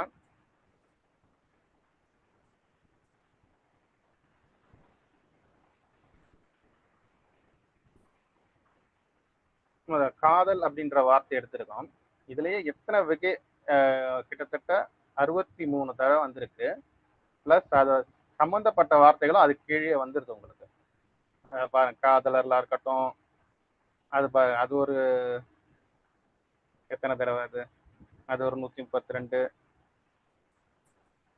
காதலரோடு காதலரை, அதாவது இந்த டாபிக்ல வர இல்லைங்க எல்லா வார்த்தைகளும் உங்களுக்கு லைனா வந்துறனால இது ஒரு ஆராய்ச்சி மாணவருக்கோ இல்ல ஆர்வலருக்கோ பாக்குறப்போ உங்களுக்கு அந்த பாக்குறப்போ உங்களுக்கு பாதி வேலை கிட்டத்தட்ட முடிஞ்சிடும். ஸோ அவங்க வந்து அந்த ஆராய்ச்சியில கான்சென்ட்ரேட் பண்றதுக்கு இது ரொம்ப உபயோகமா இருக்கு. அதே மாதிரி இப்ப நீங்க காஞ்சிபுரத்தை பத்தி ஆராய்ச்சி பண்றாங்க அப்படின்னா, இப்ப காஞ்சிபுரத்துல நீங்க எடுத்து போட்டீங்க, அதுக்கு எடுத்து போட்டீங்கன்னா உங்களுக்கு காஞ்சிபுரம் எங்கெங்க வந்திருக்கு, 38 தடவை வந்திருக்கு அப்படின்ற மாதிரி வந்துடும். ஸோ இப்ப காஞ்சிபுரத்தை எங்கெங்க எந்தெந்த மாதிரி யூஸ் பண்ணியிருக்காங்க அந்த மாதிரி விஷயங்களும் வரும் உங்களுக்கு. அந்த மாதிரி ஆராய்ச்சி பண்ணலாம். அதே மாதிரி பார்த்தீங்கன்னா கிராஸ் லிங்கிங்கும் பண்ணலாம். இப்போ நம்ம பார்த்தது இது வந்து பார்த்தீங்கன்னா பெரிய புராணத்துல காஞ்சிபுரத்தை பற்றி வந்திருக்குது. அதே காஞ்சிபுரத்தை நீங்க இப்போ சிலப்பதிகாரத்துல எங்கெங்க யூஸ் பண்ணியிருக்காங்க அப்படின்னு பார்த்தீங்கன்னாலும் கம்பேரிட்டிவ் ஸ்டடியும் நீங்க பண்ணிக்கலாம். ஸோ இப்போ அங்கே இப்போ என்ன பதத்தில் யூஸ் பண்ணியிருக்காங்க, அதே மாதிரி சிலப்பதிகாரத்தில் என்ன பதத்தில் யூஸ் பண்ணியிருக்காங்க அப்படின்ற கம்பேரிட்டிவ் ஸ்டடியும் நீங்கள் யூஸ் பண்ணலாம். இதையே அடுத்தது உங்களுக்கு கூட்டுத்தொடர்களையும் சார் பண்ணியிருக்காரு. அது எப்படி இருக்கும்னா அந்த கம்பேரிட்டிவ் சாரே கொடுத்துருப்பாரு. இந்த சிலப்பதிகாரம் மணிமேகலை பார்த்தீங்கன்னா அதோட கம்பேரிட்டிவ் ஸ்டடி எடுத்துட்டு வந்து பார்த்தீங்கன்னா உங்களுக்கு ஈஸியாக அந்த சிலப்பதிகாரத்தில் என்னென்ன வார்த்தைகள் எங்கெங்கே இருக்குது, அதே வார்த்தை மணிமேகலையில் எங்கெங்கே இருக்குது அப்படின்றத உங்களுக்கு இதுலேயே பார்த்துடலாம். ஸோ இது முக்கியமாக அது ஆராய்ச்சிங்களுக்கு இப்போ ஆராய்ச்சி மாணவர்களுக்கோ இல்லை ஆர்வலுக்கோ உபயோகப்படுற மாதிரி இருக்கும். ப்ளஸ் உங்களுக்கு ஆர்வம் இருக்கவங்க இப்போ ஒரு ஸ்பெசிஃபிக்கான டாப்பிக்கில் தேடணும் அப்படின்னு நினைக்கிறவங்க, அதாவது இப்போ ஃபார் எக்ஸாம்பிள் நம்ம இப்போ வேம்பு பற்றி ஏதாவது இப்போ ஆராய்ச்சி பண்ணுறாங்க, இது தமிழ் ஆராய்ச்சி இல்லாதவங்களுக்கும் இது உபயோகப்படும். இப்போ மலை பற்றியோ இல்லை அதாவது தமிழ் சம்பந்தம் இல்லாத கூட இருக்கலாம், இப்போ ஜியாகிரபிக்கல் ஸ்டூடெண்ட்டாக கூட இருக்கலாம். அப்படி இருக்கப்போ அவங்க மலை அப்படின்றது என்ன, எங்கெங்க இருக்கு, அந்த காலத்துல எந்த ஸ்ட்ரக்சர்ல இருந்தது, அதாவது எங்கெங்க இருந்தது, அதை பத்தி என்ன இன்ஃபர்மேஷன் இருக்கு அந்த காலத்துல அப்படின்றது கூட இப்ப மலை அப்படின்றது எங்கெங்கெல்லாம் நம்ம மென்ஷன் பண்ணியிருக்காங்க அப்படின்றது எந்தெந்த பதத்துல யூஸ் பண்ணியிருக்காங்க அப்படின்றத பார்த்து தெரிஞ்சுக்கலாம் அதுலயே. ஸோ இது வந்து அதாவது இது எப்படிப்பட்டதுன்னா அந்த நீங்க ஒரு ஆராய்ச்சியோட உங்களுக்கு லீப் அண்ட் பவுன்ஸ் பண்ணக்கூடிய விஷயங்கள். நீங்க இந்த ஒரு விஷயங்களை தெரிஞ்சுக்கிறதுக்கே நீங்க பல மாதங்கள் செலவு பண்ண வேண்டியிருக்கிறத நீங்க ஒரு சில நாழிகையில முடிச்சிடுற மாதிரி ஒரு விஷயங்கள் தான் இது. அடுத்து பாத்தீங்கன்னா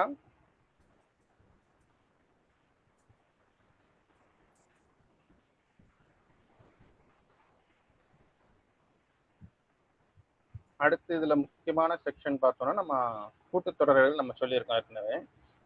இதுல அடுத்த அருஞ்சொற்களஞ்சியம். அருஞ்சொற்களஞ்சியம் வந்து இதுதான் நான் ஃபர்ஸ்ட் ஸ்டார்ட் பண்ண ஒர்க் இது. ஸோ பார்த்தீங்கன்னா இதுல ஒரு ஸ்பெஷாலிட்டி நம்மளுக்கு தெரிஞ்சிருக்கும். அதாவது ஒரு இது வந்து அருஞ்சொற்களஞ்சியம்ன்றது உங்களுக்கு அது சங்க இலக்கியத்தோட அருஞ்சொற்களஞ்சியம் தான் இது, மற்றதுக்கு இருக்காது.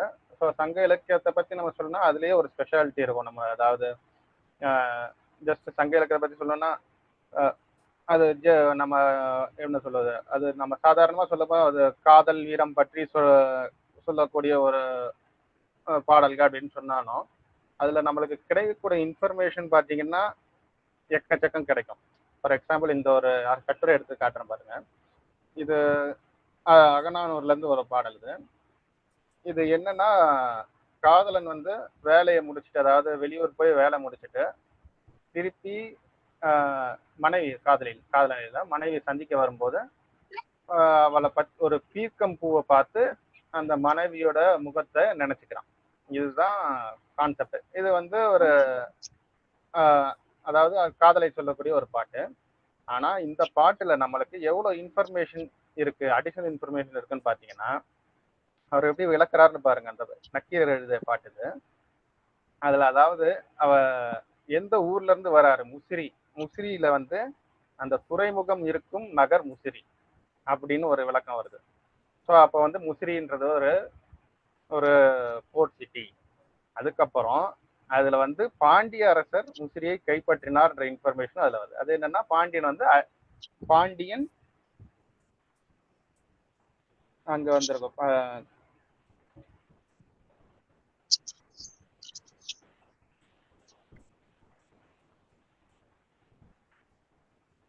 இந்த வருது பாருங்க. பேரிய குதிரைகளுடைய கொடி கட்டிய தேரையுடைய பாண்டியன் பழமையான முசிறியை வளைத்து அப்படின்ற மாதிரி வரும். அதாவது குதிரைகள் பூட்டிய தேர் வந்த பாண்டியன், பழமையான கடல் கொண்ட நகர் முசிறி.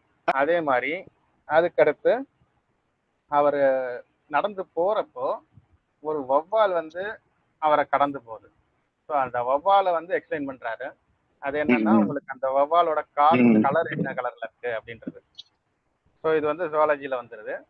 அதுக்கப்புறம் அந்த வௌவால் வந்து போய் பழத்தை தேடி போயிட்டு பழம் கிடைக்கலன்னு திருப்பி வந்துடுறான். ஸோ அது வந்து அதுவும் உங்களுக்கு பாத்தீங்கன்னா ஒரு அந்த வௌவாலோட கேரக்டரிஸ்டிக்கையும் எக்ஸ்பிளைன் பண்றாரு இதுல. ஸோ அதுக்கு அடுத்து பாத்தீங்கன்னா, அது அந்த வௌவால் இருக்க இடத்துக்கு போற, அதாவது வௌவால் போயிட்டு அந்த இடத்துல ஒரு மரத்தை பாக்குறாரு. அந்த மரத்துக்கு போயிட்டு பழம் இல்லைன்னு திரும்பி வந்துருது. அந்த மரம் வந்து பாக்குறப்போ அது யானைன்னு நினைச்சுக்கிறாரு அவரு. இருட்டுல பாக்குறப்போ அது யானையும் நினைச்சுக்கிட்டு பயந்துடுறாரு. ஸோ அந்த இடத்துலயும் உங்களுக்கு இன்னொரு இன்ஃபர்மேஷன் வரும். அதாவது அது அந்த அது பக்கத்துல போய் பார்த்த பிறகு அது வந்து ஒரு மலையை ஒட்டி, சிறு குன்றை ஒட்டி வளர்ந்த மரம். அதுல இருந்து நீங்க கொடிகள், அதாவது விழுதுகள் வந்திருக்கு அப்படின்றது. அது இந்தி மரம் வளர்ந்துருக்கு அப்படின்னு சொல்லியிருப்பாரு. நீங்க இப்ப விக்கிபீடியால போய் பார்த்தீங்கன்னாலும் அந்த இந்தி மரம் பாறை அல்லது சுவர்களின் இடுக்குகளிலேயே வளரும் அப்படின்ற இன்ஃபர்மேஷன் இருக்கும். ஸோ அதாவது இந்த ஒரு லைன் பாட்டுல உங்களுக்கு இந்த இன்ஃபர்மேஷன், அதாவது இந்தி மரம்ன்றது பாறைகளின் இடுக்குல வளருது. அதை பார்க்குறப்போ அவர் வந்து விழுதுகளோட இருக்கு. அதை பார்க்குறப்ப ஒரு யானைன்னு நிறைய பயப்படுறாரு. இது இன்னொன்னு. அதுக்கப்புறம் அந்த பீர்க்கங்கொடியை பார்க்குறாரு. பீர்க்கங்கொடி மஞ்சள் கலர்ல பூத்திருக்கு அப்படின்ற இன்ஃபர்மேஷனும் அதுல வருது. ஸோ இப்போ பார்த்தீங்கன்னா ஒரு காதல் பாடல்ல இவ்வளோ இன்ஃபர்மேஷன் வந்து உங்களுக்கு ஒரு 4 லைன் பாட்டுல இவ்வளோ வருது உங்களுக்கு. ஸோ அதுதான் நம்ம சங்க இலக்கியத்துல பார்த்தோம்னா ஒரு அருமையான விஷயம்னு பார்க்குறோம். ஸோ இப்போ இந்த அருஞ்சொற்களஞ்சியத்துல உள்ள வரோம்னா நம்ம ஒரு சில சிறப்பான, நான் அருஞ்சொற்களஞ்சியம்னா ஒன்றும் இல்லை, உங்களுக்கு டிக்ஷனரி அப்படின்னு ஒரு சிம்பிளா சொல்லிட்டு போயிடலாம். ஸோ இந்த டிக்ஷனரி நம்ம ஐயா போட்ட பிறகு டிக்ஷனரி சாதாரண ஒரு வார்த்தைகள், ஒரு இது இந்த ஒரு வார்த்தைக்கு இதுதான் அர்த்தம் இது அப்படின்ற மாதிரி சிம்பிளா இருக்கா அப்படின்னா இல்லை அது. ஸோ அது எப்படி அப்படின்னு பார்க்கலாம். இப்போ வாகை அப்படின்ற மரத்தை நடந்தது. அதாவது இந்த வாகைன்றது நம்ம இப்போ கூட பார்த்தோம். இப்போ சமீப காலங்கள்ல ரொம்ப கேள்விப்பட்ட ஒரு பேரு வாகை கொடி, வாகை பூ அப்படின்ற மாதிரி. ஸோ அதுல எத்தனை அந்த வாகைன்றது சங்க இலக்கியத்துல எந்தெந்த இடத்துலலாம் வந்திருக்கு அப்படின்ற மாதிரி 4-5 இடங்கள்ல வருது. ஸோ அது அப்போ வாகைன்றது அந்த மலர் எந்த மாதிரி இருக்கும், அதோட காய் எந்த மாதிரி இருக்கும், அது எந்தெந்த இடத்துல எப்படி விளக்கம் அதை யூஸ் பண்ணியிருக்காங்க. மெல்லிய பூவுடைய வாகை, மேலே பஞ்சு போன்ற முடியுடைய வாகை பூ. ஸோ இந்த இன்ஃபர்மேஷன்லாம் வரும். ஸோ அதை தவிர்த்து உங்களுக்கு அந்த இப்போ அதாவது இந்த ஒரு வாகை பாருங்க. இத நம்ம சில சங்க இலக்கியத்துல என்ன ஒரு முக்கியமான சிறப்பு என்னன்னு பார்த்தோம்னா, அந்த உவமைகளை உபயோகப்படுத்துறது தான் ரொம்ப அழகா இருக்கும். அதையும் நம்ம கண் முன்னாடி ஐயா கொண்டு வந்திருப்பாரு. ஸோ இங்க பாத்தீங்கன்னா இந்த பூ எப்படி இருக்கும் அப்படின்னு விளக்கியிருக்காரு.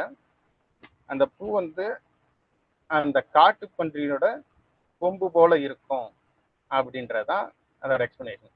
நீங்க அது இங்க பாத்தீங்கன்னா, நீங்க படத்துல பார்த்தாலே தெரியும் அந்த கொம்பும் இந்த பூவும் எவ்வளவு ஐடென்டிக்கலா இருக்கு அப்படின்றது உங்களுக்கு பார்த்தாலே தெரியும்.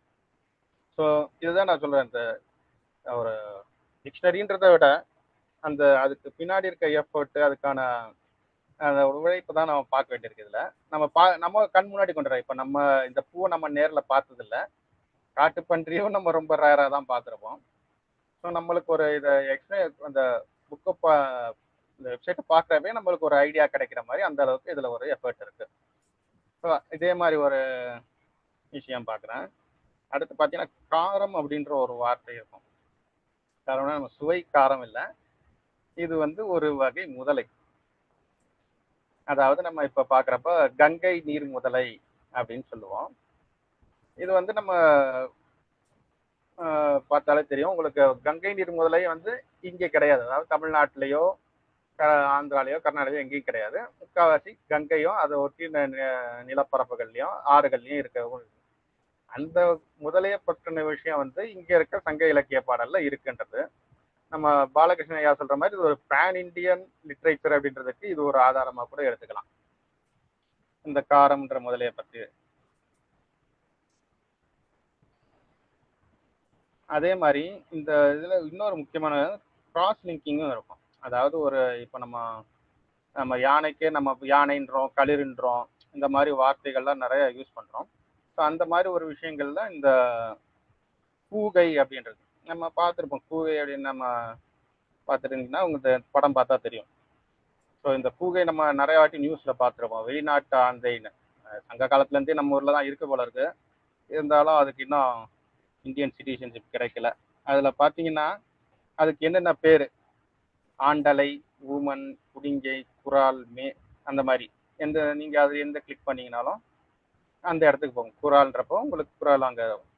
ஸோ இந்த கிராஸ் லிங்கிங்கும் இதில் உங்களுக்கு இருக்கும். ஸோ உங்களுக்கு ஒரு ஒரு ஒரே விஷயத்தை குறிக்கக்கூடிய பல வார்த்தைகள் இருக்கப்போ உங்களுக்கு அந்த லிங்க்கும் இந்த வெப்சைட்டில் நம்ம கொடுத்துருக்கோம். ஸோ பார்க்குறப்போ உங்களுக்கு தெரிஞ்சுக்கலாம். அதில் இன்னொரு ஒரு முக்கியமான எக்ஸாம்பிள் பார்த்தோம்னா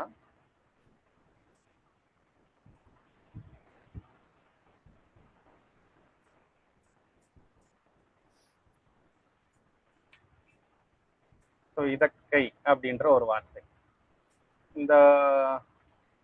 இது ஒரு அருமையான ஒரு எக்ஸ்பிளனேஷன்.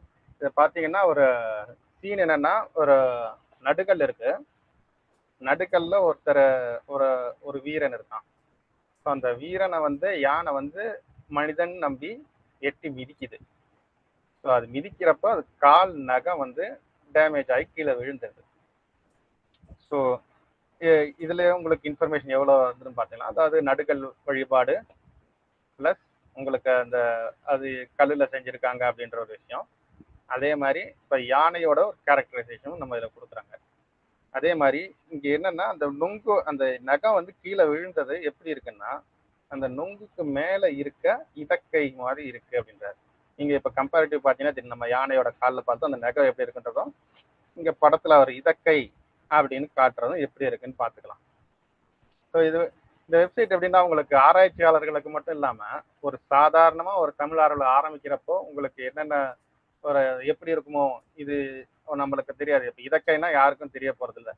ஸோ அப்போ உங்களுக்கு அந்த என்ன இருக்கு, அந்த சிம்பிளான ஒரு எக்ஸ்பிளனேஷனோட எல்லாருக்கும் புரியக்கூடிய வகையில் ஒரு வெப்சைட் தான் இது பார்த்தீங்கன்னா.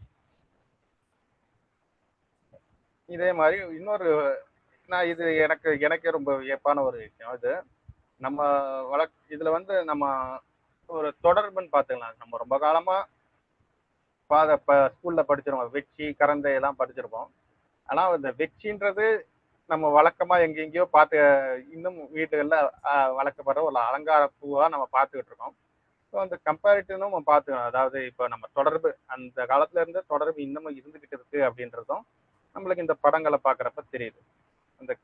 அதே மாதிரி அந்த வெச்சியோட இன்னொரு பேரு கச்சினன் செக்கை அப்படின்றது தான் இந்த பூவோட பேர். அதாவது சிகப்பு கலர் வெச்சின்றதுக்கு இந்த செக்கைன்ற பேர் வச்சிருக்காங்க போல இருக்கு. அதே மாதிரி இன்னொரு இன்ட்ரெஸ்டிங் ஆஸ்பெக்ட் பார்த்தோம்னா, இதுல ஒரு சில இடங்கள்ல இந்த மாதிரி மேப் நீங்க பார்க்கலாம். அதாவது சங்ககால புலவர் ஒருத்தர் இது ஆற்றுப்படை கான்செப்ட்ல வர்றது. இங்க இருந்து இந்த ஊர்ல இருந்து இந்த ஊருக்கு போறதுக்கோ ரூட் சொல்றாரு. அதே மாதிரி அந்த ஊர்ல என்னென்ன கிடைக்கும், அது என்னென்ன பண்ணணும் அப்படின்ற மாதிரி ஒரு எக்ஸ்பிளனேஷன் கொடுத்த ஒரு பாட்டு இது. ஸோ நம்ம அது இன்னைக்கும் கம்பேரிசன் பண்ணி பார்க்கலாம். அது அவர் எந்த ஊர்லேருந்து எந்த ஊருக்கு போகிற வரைக்கும் அவர் ரூட் சொல்லியிருக்காரு, அந்த ஊர் எங்கெங்கே இருக்குது அப்படின்றதையும் நம்ம இதில் ஒர்க் பண்ணி கொடுத்துருக்காரு ஐயா. அதான் நான் சொன்ன மாதிரி இந்த ஒரு வெப்சைட் பார்த்தீங்கன்னா ஒரு சிம்பிளான ஒரு டிக்ஷனரி அப்படின்னு எடுத்துக்கிட்டா கூட அந்த ஒரு வார்த்தைக்கும் நம்ம எவ்வளோ எஃபர்ட் போடுறோம், அந்த ஒரு விளக்கங்கள் நான் முக்கால்வாசி இப்போ காட்டினது படங்களோட இருக்க விளக்கங்கள் தான் காட்டியிருப்பேன். அது அது அது புரியறதுக்கும் எளிமையா இருக்குன்றதுக்காக. ஆனா இதுல எல்லாமே நீங்க படிச்சு பாத்தீங்கன்னா அது ஒரு வார்த்தைக்குமே அவர் விளக்கம் கொடுத்திருப்பாரு.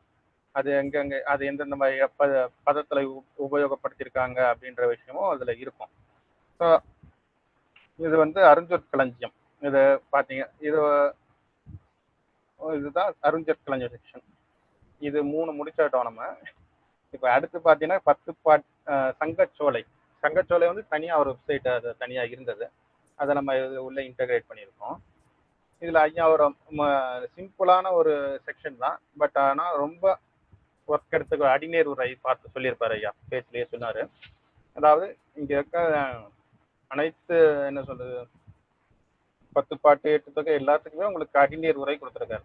நீங்க ஒரு தமிழ்ல ஸ்டார்ட் பண்றீங்க, கத்துக்கணும்னு ஆசைப்பட்டீங்கன்னா உங்களுக்கு ஃபுல்லாவே உங்களுக்கு அந்த அடிநேர் உரை அந்த விளக்கமோ படிக்கிறது கஷ்டப்படாம இருக்கிறதுக்கு எல்லாமே லைன் பை லைனா உங்களுக்கு இதுலயே இருக்கும்.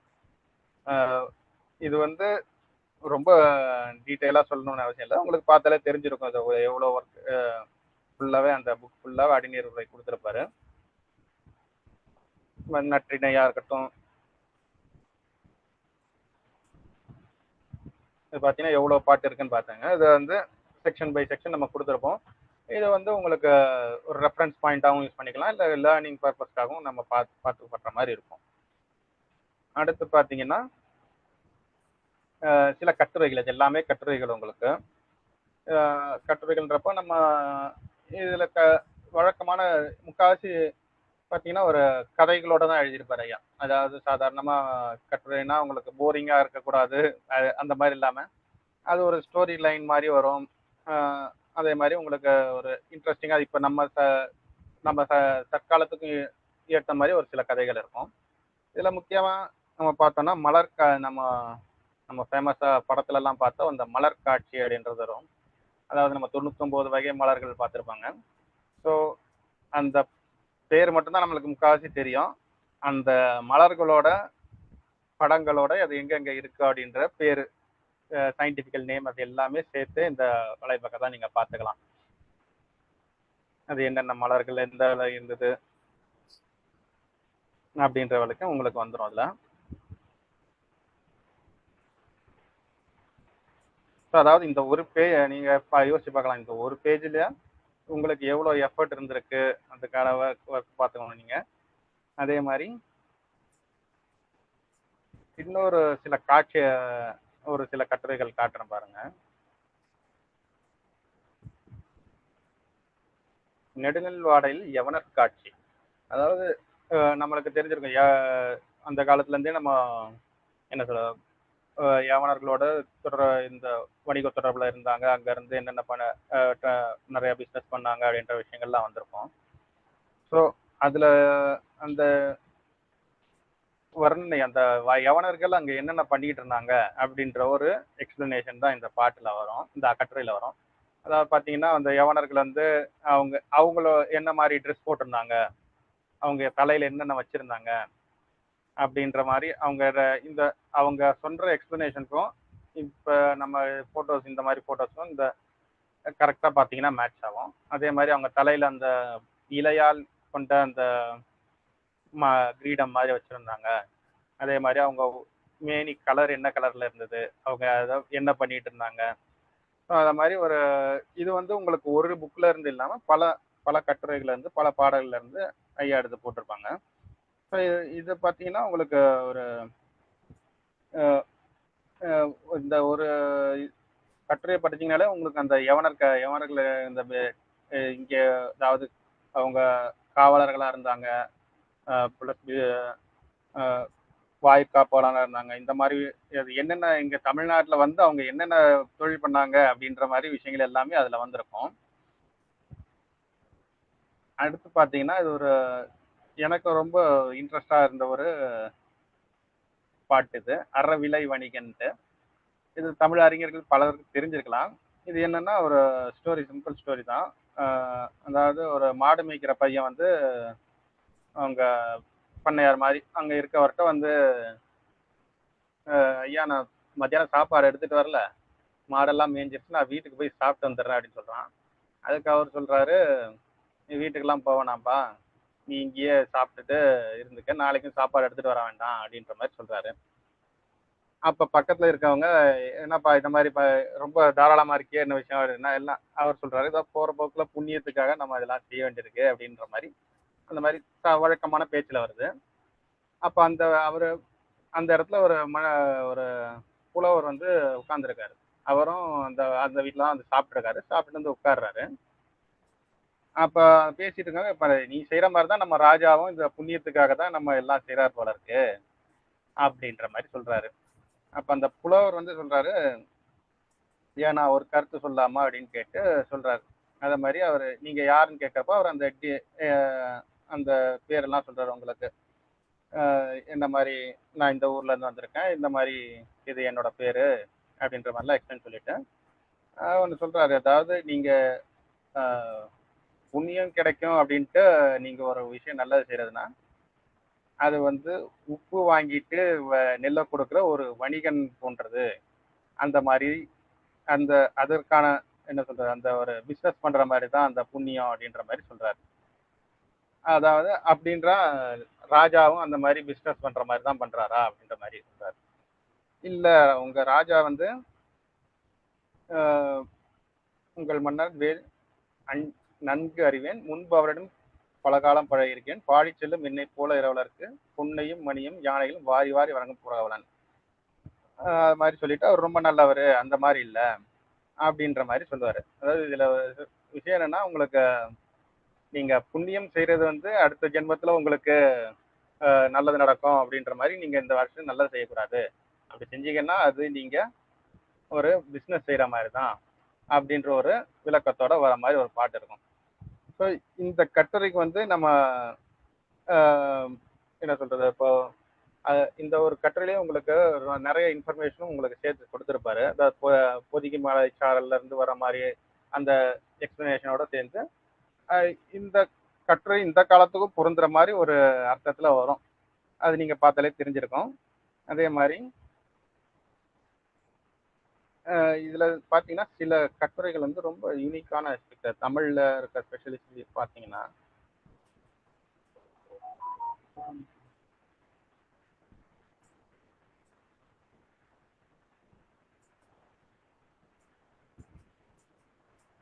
இது பாத்தீங்கன்னா குறும்பறை நோம்பறை அப்படின்ற மாதிரி ஒரு ஆர்டிக்கல் எழுதியிருப்பாரு. இது எல்லாமே ஆர்டிகல்ஸ்னா உங்களுக்கு ரொம்ப இது எந்த அளவுக்கு டீட்டெயில்டா சங்க இலக்கியம் இருக்குன்றதுக்கு இது ஒரு எக்ஸாம்பிள். இது குறும்பறை அப்படின்றது பாத்தீங்கன்னா ஒரு பறவை பறக்கிறத ஒரு விஷயம், அதை பறக்கிற ஒரு விதம். அது நம்ம பார்த்தீங்கன்னா நம்ம எக்ஸ்பிளைன் பண்ணியிருப்பாரு. அந்த நம்ம சாதாரணமா விரட்டினோம்னா, புறா சாப்பிட்டுட்டு இருக்க விரட்டினோம்னா சும்மா அப்படி போயிட்டு வந்து திரும்பி வந்து உட்காந்துக்கும். அதை பார்த்துட்டு நம்மளே பார்த்துருக்கலாம். ஸோ அந்த மாதிரி பறக்கிறது தான் குறும்பறை அப்படின்றத எக்ஸ்பிளைன் பண்ணியிருப்பாரு. அது எங்கெங்க சங்க இலக்கியங்கள் எங்கெங்க உபயோகப்படுத்திருக்காங்க அப்படின்ற மாதிரி வரும்.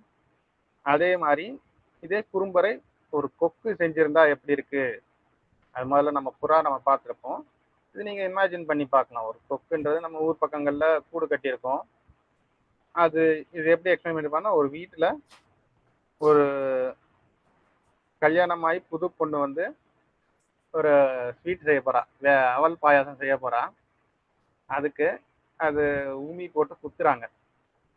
ஸோ அந்த ஒரு குத்தலுக்கும் அந்த கொக்கு பயப்படுது.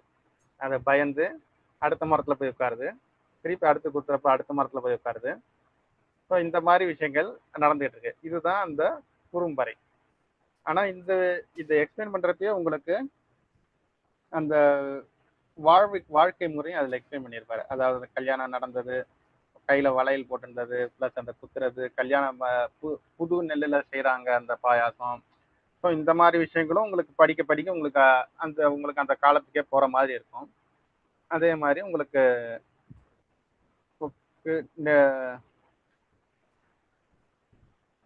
நெடும்பறைன்றது நம்ம வழக்கமா இந்த மைக்ரேட்டரி பேர்ட்ஸ்ன்னு நம்ம இப்போ சொல்லுவோம். அவங்க வந்து அன்னத்தை தான் ரொம்ப யூஸ் பண்ணியிருந்தாரு இதுல.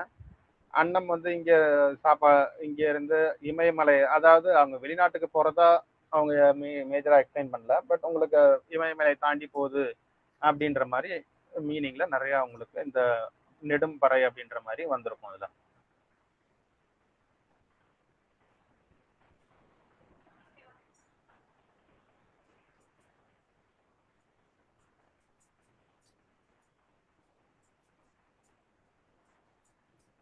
இது ஒரு சிறுவள் அரவின் அப்படின்ற ஒரு கட்டுரை. இதுல பாத்தீங்கன்னா ஒரு காதல் காட்சி வரும். அதாவது பாத்தீங்கன்னா அந்த ஒரு அது ஒரு பொண்ணை வந்து காதலிக்கிற பொண்ணை வந்து அந்த காதலன் வந்து ஒரு குட்டி பாம்புக்கு கம்பேர் பண்ணியிருப்பாரு. ஸோ அது எப்படி எக்ஸ்பிளைன் பண்ணிருப்பாருன்னு பாத்தீங்கன்னா, அந்த ஒரு அந்த ஊர் ஸ்ட்ரக்சருக்கு சொல்லியிருப்பாங்க. ஃபர்ஸ்ட் அந்த ஊர்ல யார் இருக்கோ அந்த ஒரு மைதானத்துல இளைஞர்கள்லாம் உட்காந்து கிண்டல் பண்ணிட்டு இருக்காங்க அப்படின்ற மாதிரியும், நம்ம இன்னைக்கு பாக்குற மாதிரி தான். அது ஒரு மைதானத்துல மரத்தடியில உட்காந்து பேசி கிண்டல் பண்றதாம். அதுக்கப்புறம் அந்த காதலிக்கிறவர் சொல்லுவாரு, ஆமா அந்த பொண்ணு வந்து பார்த்தா பயமா தான் இருக்கு எனக்கு. பெரிய யானையா இருந்தாலும் ஒரு சின்ன பாம்பை பார்த்து பயப்படுற மாதிரி அந்த சின்ன பொண்ணை பார்த்து நானும் பயப்படுற மாதிரி தான் இருக்கு. அந்த பொண்ணு வந்து கையில வளையல் போட்டிருக்கிறது பாம்பு, வரி வரியா இருக்க பாம்பு மாதிரி கையில வளையல் போட்டிருக்கா. அதே மாதிரி அவளோட பல்லும் சின்ன சின்னதா அழகா இருக்கு. அதே மாதிரி பாம்புக்கும் அதே மாதிரி சின்ன சின்ன பற்கள் இருக்க மாதிரி இருக்கு. அதை பார்த்து நானும் அந்த பாம்பை பார்த்து பயப்படுற யானை மாதிரி நானும் பயந்துட்டேன் அப்படின்ற மாதிரி எக்ஸ்பிளனேஷன் வரும். இந்த மாதிரி இந்த ஒரு 4 வரி பாடல்கள் தான் இருக்கும். அது இதை வந்து உங்களுக்கு நம்ம வழக்கமா படிக்கிற மாதிரி ஒரு கட்டுரை மாதிரி ஐயா கொடுத்துருக்காரு. ஸோ இதுதான் பார்த்தீங்கன்னா இந்த வெப்சைட்டோட மொத்த ஸ்ட்ரக்சருமே உங்களுக்கு எக்ஸ்பிளைன் பண்ணியிருக்க புரிஞ்சிருக்குன்னு நினைக்கிறேன். பார்த்தீங்கன்னா அடுத்து அவ்வளோதான். இதில் வந்து எல்லாம் சொல்லியாச்சு.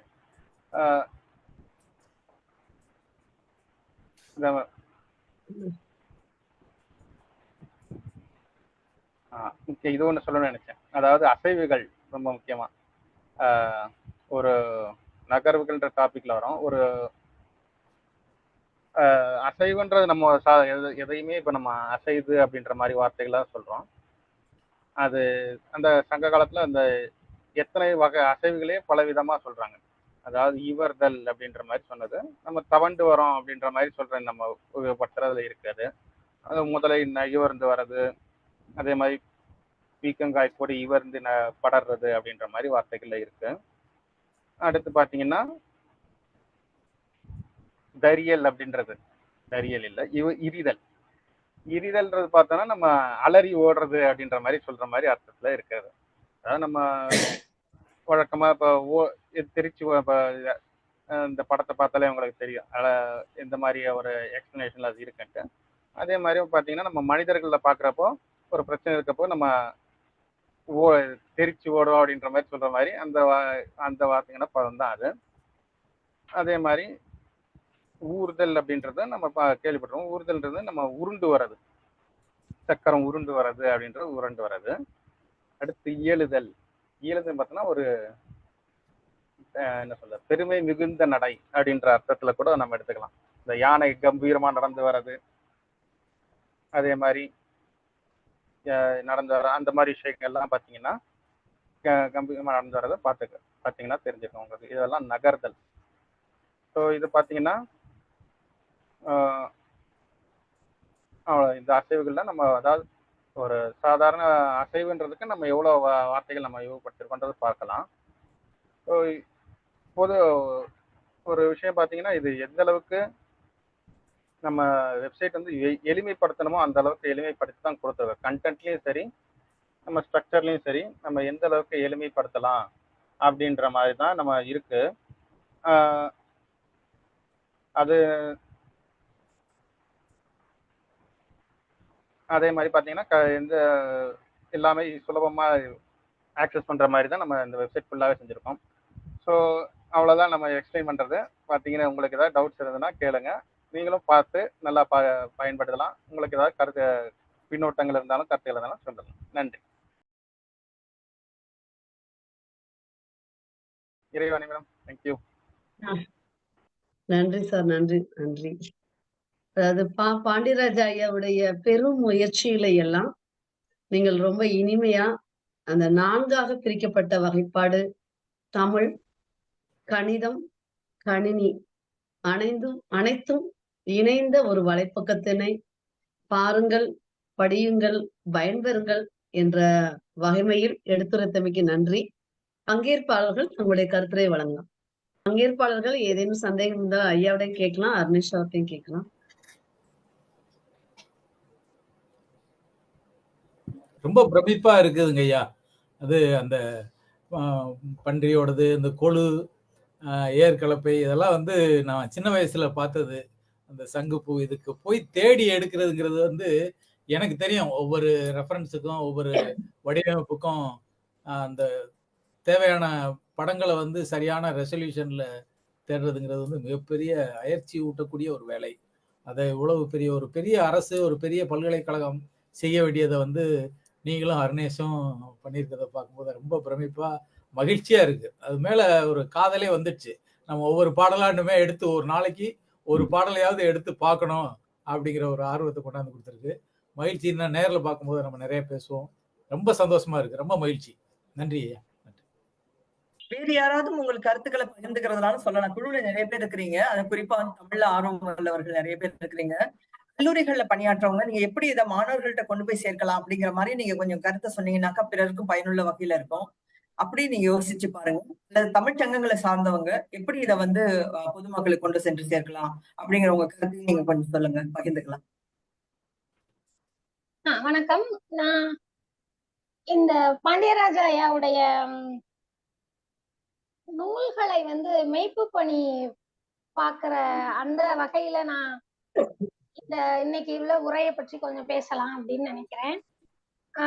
அதாவது ஒரு 1.5 வருஷம் அதுக்கு முன்னாடி வந்து அவருடைய நூல்கள் வந்து மெய்ப்பு பணிக்காக சென்னை வந்திருந்த போது தமிழ் மரபு அறக்கட்டளையினுடைய தலைவர் வந்து கையில, அதாவது சாஃப்ட் காப்பியா அங்க உட்காந்து நாங்க அதை திருத்தினோம்.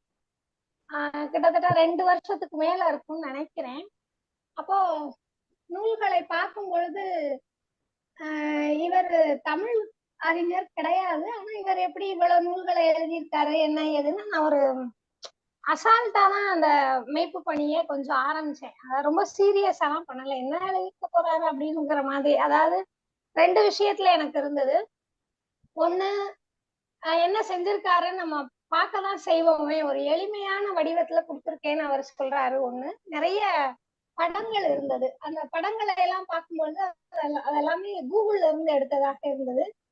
அதுதான் எனக்கு கொஞ்சம் ரொம்ப ஒரு மாதிரி பயமாவும் இருந்தது. ஏன்னா அந்த நேரத்துல நாங்கெல்லாம் அப்பதான் வந்து அந்த பேண்டமிக் பீரியட்ல வந்து நிறைய பிள்ளைகளுக்கு வந்து ஆன்லைன்ல வகுப்பெடுத்து எப்படி எந்த படங்களை நாம் பயன்படுத்தணும் பயன்படுத்தக்கூடாது இப்படியெல்லாம் ரொம்ப கஷ்டப்பட்டு பிள்ளைகளுக்கு பாடம் எடுத்த காலம். அதாவது கஷ்டம்னா ஆன்லைன்ல படங்களின் மூலமாக வகுப்படுத்துகின்ற பொழுது எந்தெந்த படங்களை எல்லாம் நாம வந்து பயன்படுத்தணும், அதுக்கான காப்பிரைட் இருக்கு, இப்படி எல்லாம் வந்து ரொம்ப கஷ்டப்பட்டோம். அப்ப இந்த படங்களை எல்லாம் பார்த்த உடனே முதல்ல தோணுனது வந்து இந்த படங்களை எல்லாம் நம்ம வந்து தமிழ் மரபு அறக்கட்டளையில இந்த படங்களோட சேர்த்து இந்த புஸ்தகத்தை போட்டா நமக்கு என்ன ஆகும் அப்படின்னு ஒரு திக்குன்னு ஒரு அதிர்ச்சியா தான் இருந்துச்சு. இந்த அதிர்ச்சிக்கு காரணம் என்ன அப்படின்னா, இந்த காப்பிரைட் பற்றின விஷயங்கள்லாம் அவ்வளவு தூரம் நாங்க அடி வாங்கியிருந்தோம், வேற ஒன்றும் கிடையாது. அப்புறம் கொஞ்சம் கொஞ்சமா பேசி பேசி அப்புறம் தேமொழி அக்காட்ட பேசி அவங்ககிட்ட பேசி இவங்ககிட்ட பேசி ஒரு மாதிரி அந்த படங்களை சரி பண்ணிட்டு அப்புறம் தான் நாங்க வந்து இந்த நூல்களை வாசிக்க ஆரம்பித்தோம். அன்றிலிருந்து இன்று வரைக்கும் வந்து இந்த சங்க இலக்கியம் அப்படிங்கிறதே ஒரு மாதிரி பிரமிப்புக்குள்ளான ஒரு இலக்கியம் தான். அதை வந்து ஒரு சாதாரண விஷயம் எல்லாரும் அதுல ஆராய்ச்சி பண்ணிட்டாங்க அப்படி இப்படின்னு எல்லாம் நம்ம வந்து சொல்லிடவே முடியாது. ஏன்னா ஒரு தடவை சிவத்தம்பி ஐயாவை இலங்கையில சந்திச்ச போது அவர் வந்து சங்க இலக்கியத்துல எல்லாரும் இனி செய்ய என்ன இருக்குன்னு கேக்குறாங்கம்மா, ஆனா சங்க இலக்கியத்துல நாம இன்னும் ஆராய்ச்சியே பண்ணலைங்கிறதே யாருக்குமே புரியல அப்படின்னு எல்லாம் அவர் வந்து எங்களுக்கு சொன்னாரு. அப்ப மேலும் மேலும் அந்த பிரமிப்பு கூடியதை ஒழிய குறையவில்லை. அது இந்த சங்கம் பீடியாவையும் பாண்டியராஜா ஐயாவையும் பார்க்கும் பொழுது இன்னுமே சங்க இலக்கியத்தை பத்தி இன்னும் எங்களுக்கு வியப்பாதான் இருக்கே ஒழிய அதுல இருந்து அந்த இம்மி குறையுதா அப்படின்னா குறையறதுக்கு வாய்ப்பு இல்லை. ஐயாவை நாங்க பார்த்திருக்கிறோம், பேசியிருக்கிறோம். அவரு இந்த வயசுலயும் இவ்வளவு வேலை செய்யும் பொழுது நாம இன்னும் எவ்வளவு வேலை செய்யணும் அப்படிங்கிற ஒரு உந்துதலும் ஒரு கேள்வியும் எங்களை நோக்கி எழுகின்றன இந்த சங்கம்பீடியாவை பார்க்கின்ற பொழுது அப்படின்னு தான் எங்களால சொல்ல முடியும். எங்க பிள்ளைங்க எல்லாம் ஓரளவுக்கு அவங்களுக்கு என்ன தேவையோ அதை மட்டும் போய் இந்த சங்கம்பீடியாவை கொஞ்சம் பார்த்திருக்கிறாங்க. அவங்க எங்க கிட்ட பேசியிருக்கிறாங்க. அதாவது ஏதாச்சும் ஒரு பூவை பத்தி தெரியணும்னா அதை மட்டும் சங்கம்பீடியாவுக்குள்ள போய் பார்த்துட்டு வெளியில வந்துருவாங்க, அவ்வளவுதான். ஆனா நாங்க அவங்க கிட்ட சொல்லிக்கிட்டே இருக்கிறோம், முழுவதுமா பாருங்க, அதுல என்ன இருக்கு அப்படின்னு எல்லாம் பாருங்கன்னு நாங்க சொல்லிக்கிட்டே இருக்கிறோம். அது ஆசிரியர்கள் மூலமா தான் மாணவர்கள் கிட்ட போகணும் அப்படின்னு நான் நினைக்கிறேன். இன்னொரு ஒரு விஷயம், நம்ம தமிழ் மரபு அறக்கட்டளையில இருந்து இது நம்ம எல்லாருமே ஏன்னா எல்லாமே ஒண்ணு காப்பிரைட் இருக்கு, இன்னொன்னு காசு கட்டி படிக்கவோ பார்க்கவோ வேண்டியதுங்கிறது இருக்கு. அந்த வகையில நமக்கு இது இல்லை அப்படிங்கிறதுனால நம்ம இத எல்லாருமே வாசிக்கிறதுக்கு இது ரொம்ப வாய்ப்பாக அமையும். அந்த வகையில நம்ம ஐயாவுக்கு நம்ம எல்லோருமே தமிழ் ஆய்வுலகமே கடமைப்பட்டு இருக்கிறது அப்படின்னு தான் நம்ம சொல்ல முடியும். நன்றி. நன்றிம்மா.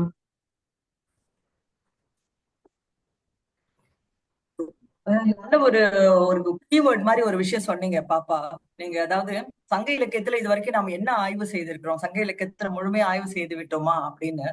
அப்புறம் ஏன்னா கேட்டோன்னு பலருக்கு ஒரு கோபம் வரலாம். ஏன்னா எவ்வளவு ஆய்வுகள் PhD எவ்வளவு முடிச்சிட்டோம், எவ்வளவு திறனாய்வுகள் செய்துட்டோம், சங்க இலக்கியத்தை பற்றி பேசி விட்டோமே அப்படின்னு பல பேருக்கு ஒரு எண்ணம் இருக்கலாம். என்ன செய்யறாங்க, எதனால அப்படி சொல்றாங்க அப்படின்ட்டு.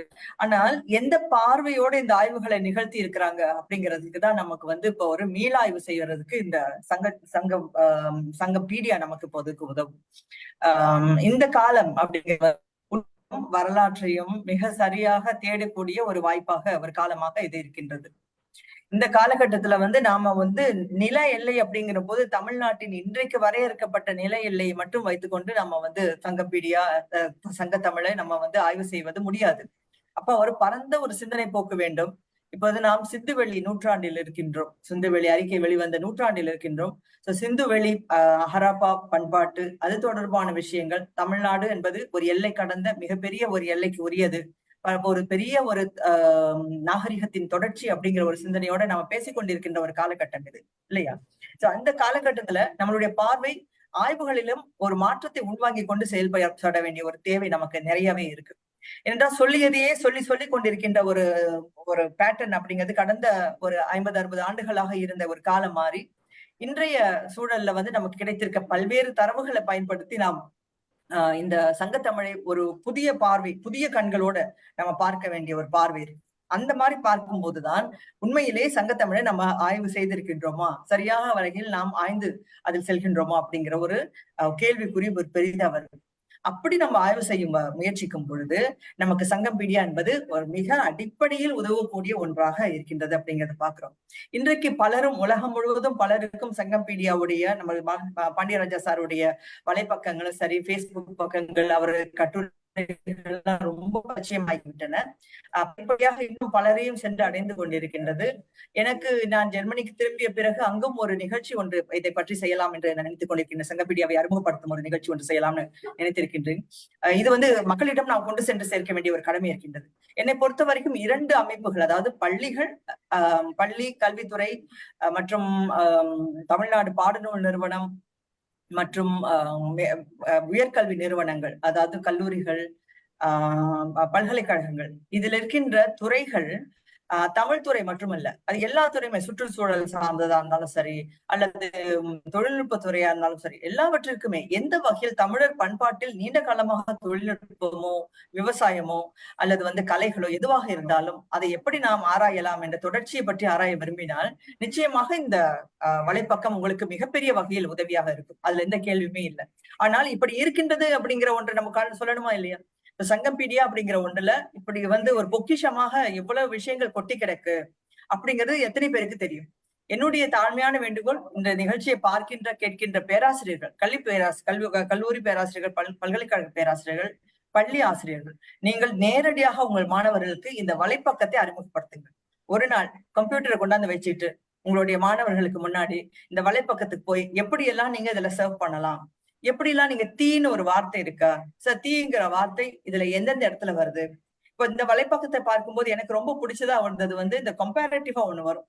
மணிமேகலைக்கும் சிலப்பதிகாரத்துக்கும் மணிமேகலைக்கும் திருக்குறளுக்கும் அப்படிங்கிற வகையில ஒரு சொல் எங்க எங்கெல்லாம் இருந்தது அப்படிங்கிற 2 விஷயத்தை எடுத்து வைத்துக் கொண்டு பார்க்கின்ற மாதிரியான ஒரு கம்பேரிசன் ஒண்ணு இருக்கிற மாதிரி இருக்கு. இதெல்லாம் வந்து புதுமையான வகையில பாண்டியராஜா சார் யோசிச்சு அது செய்த ஒரு மிகப்பெரிய ஒரு விஷயம். இதற்கு நம்ம எந்த அளவுக்கு நாம் மக்களிடையே கொண்டு போய் சேர்க்கிறோம் அப்படிங்கிற தேவை இருக்கின்றது. ஆக இந்த கல்லூரி பேராசிரியர்கள் இதை முன்னெடுக்க வேண்டும். மாதத்தில் ஒரு முறை சங்கப்பீடியாவை நம் மாணவர்களுக்கு அறிமுகப்படுத்துகிற நாள் அப்படிங்கிறத கல்லூரி பேராசிரியர்கள், பள்ளி ஆசிரியர்கள் நீங்க உங்களுடைய டைரியில குறித்து வைத்துக் கொள்ளுங்க. ஒவ்வொரு மாதமும் ஒரு முறை நான் சங்கப்பீடியாவை மாணவர்களுக்கு அறிமுகப்படுத்துகிறேன். இப்ப உங்களுடைய கல்லூரியில இருக்க கம்ப்யூட்டர் லேப்க்கு கொண்டு போய் மாணவர்களை அங்க அமர வைத்து அவர்களுக்கு நீங்கள் அறிமுகப்படுத்தலாம், இதை செய்யலாம். அதே மாதிரி அரசுக்கு இதை பற்றி மீண்டும் நினைவூட்டக்கூடிய வகையில் சில முயற்சிகளை நேற்று நான் தொடங்கி இருக்கின்றேன். ஆக அந்த சில நடவடிக்கைகளும் நாம் தொடர்ந்து செய்து கொண்டிருக்கின்றோம். இப்போது அயல் நாடுகளில் எப்படி செய்யலாம், எப்படி வந்து சங்கப்பீடியாவை மக்களிடம் கொண்டு சேர்க்கலாம் அப்படிங்கிற ஒரு தேவை இருக்கின்றது. அதை பற்றி நாம் யோசிக்க வேண்டும். இப்ப தமிழ் மரபு அறக்கட்டளையோட வலைப்பக்கங்களை பாத்தீங்கன்னாக்கா ஏராளமான செய்திகள் இருக்கின்றன.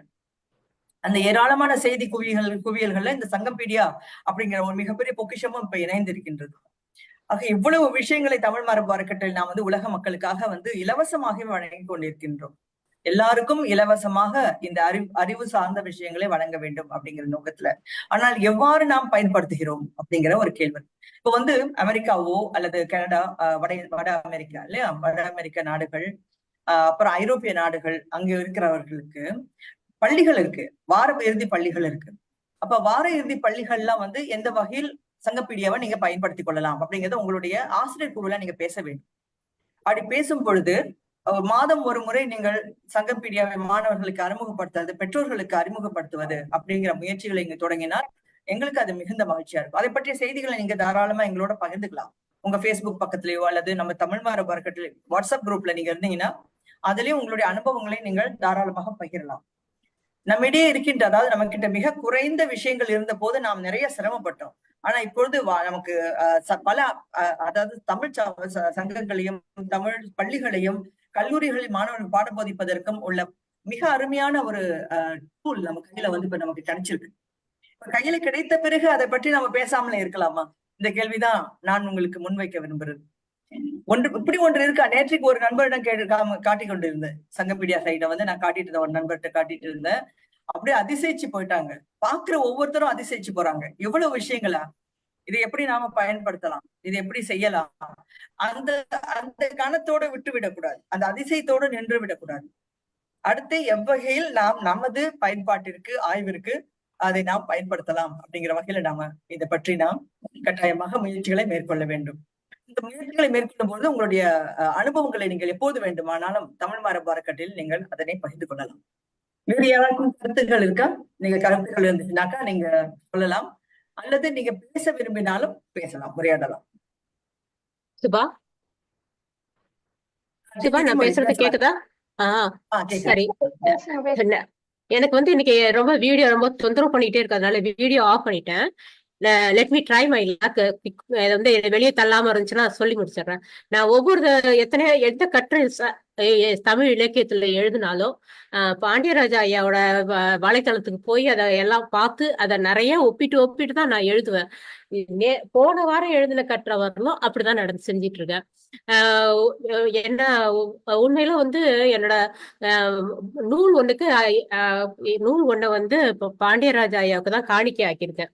அது இந்த இலக்கிய மீளாய்வு அப்படிங்கிற நூல் வந்து அதுல இருக்கிற கட்டுரை எல்லாமே வந்து அவரோட தலை இல்லாட்டி என்னால எழுதியிருக்க முடியாது அப்படிங்கிற மாதிரி அந்த கட்டுரையெல்லாம் எழுதியிருக்க முடியாது அப்படிங்கறதுனால எனக்கு வந்து ரொம்ப மகிழ்ச்சியா இருந்தது. அதனால ஐயாவுக்கு நன்றி சொல்ற வகையில நான் அதை வந்து அந்த நூலை வந்து அவருக்கு காணிக்கை ஆக்கிட்டேன். எத்தனை தடவை எப்படி நன்றி சொல்றதெல்லாம் எனக்கு தெரியல, எனக்கு அந்த அளவுக்கு வார்த்தையெல்லாம் கிடைக்கல. ஆனா அந்த ஐயாவோட தலை இல்லாட்டி எனக்கு வந்து ஒண்ணுமே கை உடைஞ்ச மாதிரி இருக்கும், அவ்வளவுதான், அப்படிதான் சொல்ல முடியும். ரொம்ப மகிழ்ச்சி தேமொழி. இன்னொரு மகிழ்ச்சியான ஒரு விஷயம், தேமொழி குறிப்பிட்ட இந்த நூல் இலக்கிய மீளாய்வு அப்படிங்கிற நூலுக்கு வந்து இன்று ஒரு பரிசு கிடைத்திருக்கின்றது. இந்த பரிசு வந்து இருங்க, நான் உங்களுக்கு தெளிவாக அதை எந்த பரிசு அப்படின்னு நான் உங்களுக்கு சொல்றேன். இது தமிழ் மரபு அறக்கட்டளையுடைய வெளியிட வந்த ஒரு விஷயம்தான். அதாவது மொழி வளர்ச்சிக்கு உதவும் நூல் அந்த கேட்டகரியில வந்து இந்த நூல் வந்து தமிழ்நாடு கலை இலக்கிய விருதுகள் 2023 தமிழ்நாடு முற்போக்கு எழுத்தாளர் கலைஞர்கள் சங்கத்துடைய தேர்வாக ஒரு சிறந்த நூலாக மொழி வளர்ச்சிக்கு உதவும் நூல் அப்படிங்கிற வகையில இந்த நூலுக்கு வந்து ஒரு விருது கிடைச்சிருக்கு தேமொழிக்கு. தேமொழிக்கு பாராட்டுகள் கிடைக்கிற அதே சமயத்துல நாம வந்து பாண்டியராஜா சாருக்கு நம்ம நன்றி சொல்லணும்.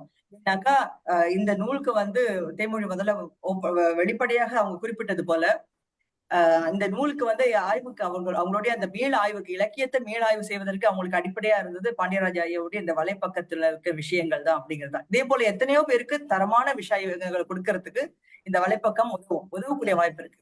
அந்த நூல் நாங்க உருவாக்கின போதே இலக்கிய மீளாய்வு அப்படிங்கிற ஒரு தலைப்பு தான் வைத்தோம். ஏன்னா இலக்கியத்தை சொன்னது போல கடந்த பல ஆண்டுகளா சொன்னது போலவே திரும்ப திரும்ப சொல்லிக்கொண்டே இருக்கின்ற போக்கிலிருந்து அது மீண்டும் இன்னொரு பார்வையாக, ஒரு தெளிவான பார்வையாக, கிடைத்திருக்க புதிய புதிய விஷயங்களை வைத்துக்கொண்டு அதன் அடிப்படையில் பார்க்கின்ற பார்வையாக நாம் வந்து இதை கொண்டு வர வேண்டும் அப்படிங்கிற வகையில தேமொழி எழுதின நூல் அந்த நூல் அதற்கு கிடைத்திருக்கின்றது. நமது தமிழ் மரபு அறக்கட்டளை பதிப்பகத்தின் வெளியீடு. அதனால நமக்கும் அது பெருமை. நன்றி சுபா.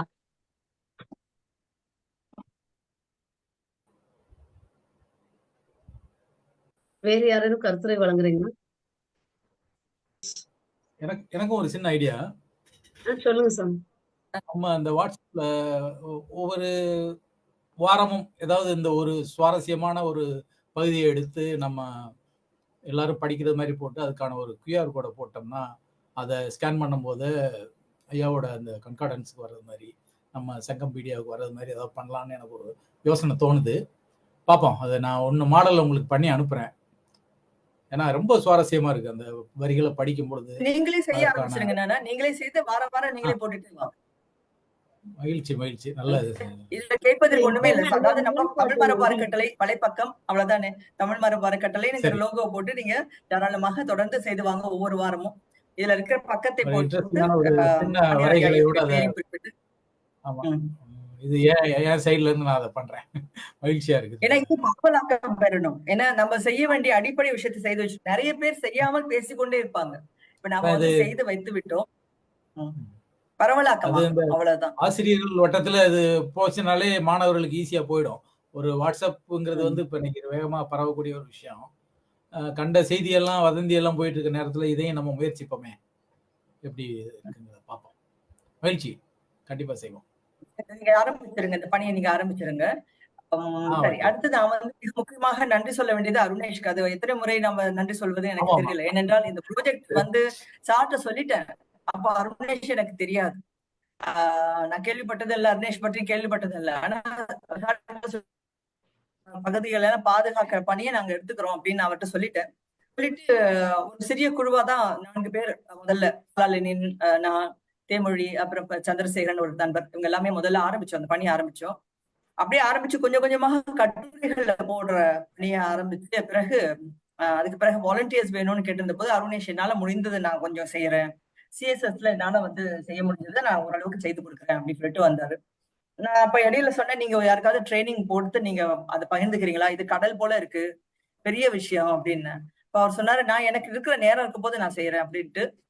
அவ்வளவு ஒரு ஈடுபாட்டோட ஒரு இளம் ஒரு இளைஞர் ஒருவர் இப்படி வந்து செய்வது வந்து தமிழுக்காக செய்தது வந்து என்னை பொறுத்த வரைக்கும் இது சாதாரண ஒரு விஷயம் இல்லை. தமிழ் மரபு அறக்கட்டளையில அவ்வளவு ஈடுபாட்டுடன் இவர் வந்து தருணேஷ் வந்து தன்னுடைய பல மணி நேரங்களை இதற்காக அவர் செலவு செய்து இதை வந்து கொண்டு வர்றதுக்கு செய்துட்டாரு. இப்ப நான் சொன்ன இந்த ஆண்டு நம்ம கட்டாயமாக நம்ம வெளியீடு செய்தாகணும் அருணேஷ், எல்லாமே கரெக்டா இருக்கணும், முடிஞ்சிருக்கணும் அப்படின்னு நான் கடந்த ஆண்டு நான் சொல்லிட்டே வந்தேன். டிசம்பர் மாதம் அதை வந்து இரவு பகலாக உட்காந்து செய்து என் கூட செக் பண்ணி அப்பப்போ டெஸ்ட் பண்ணிட்டு எல்லாத்தையும் சைட்ஸ் எல்லாம் டெஸ்ட் பண்ணி சரி பண்ணிட்டு பிறகு வந்து அதை பார்த்தது அப்படிங்கிறது ஒண்ணு. அதுக்கு பிறகு நாங்க சர்வர் மாற்றின பிறகு தமிழ் மரபு அறக்கட்டளை வலைப்பக்கத்துடைய சர்வர் மாற்றம் அடைந்த போது பல பிரச்சனைகள். அந்த பிரச்சனைகள்லாம் நான் வந்து பார்த்து கொண்டிருக்கும் போது இந்த சங்கம்பீடியாவுக்குன்னு இருக்கிற வலைப்பக்கத்துல லோடு அதிகரிச்சு சில நேரத்துல வந்து அதை அப்டேட் பண்ணவே முடியல. பல நாட்கள் அந்த மாதிரி நடந்திருக்கு. இந்த விஷயங்கள்லாம் எனக்கும் தேமொழிக்கு தான் தெரியும். ஏன்னா நம்ம குழுவுல கூட நம்ம வந்து அந்த விஷயங்கள் சொல்வதில்லை.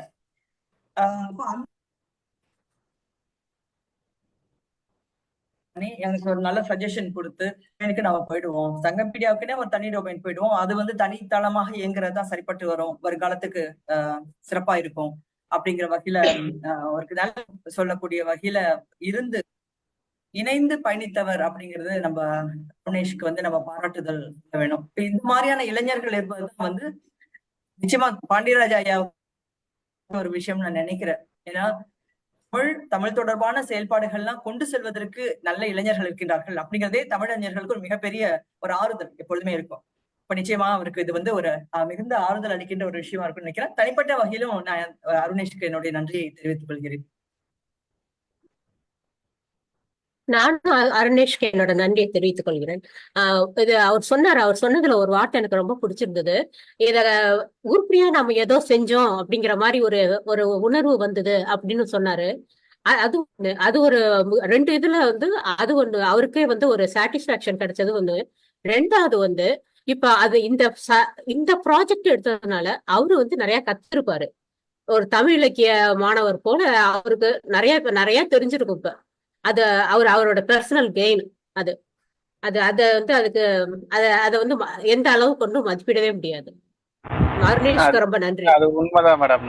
நம்ம தனியா போய் இவ்வளவு படிச்சிருப்போம்னு தெரியாது. ஆனா இது ஒர்க் பண்றப்ப நம்ம அதை பார்க்க வேண்டியிருக்கும், சரி பண்ண வேண்டியிருக்கும், படங்கள் கரெக்டா போட்டிருக்கோமான்னு பார்க்க வேண்டியிருக்கும், திருப்பி அதை ரீசெக் பண்ண வேண்டியிருக்கும்.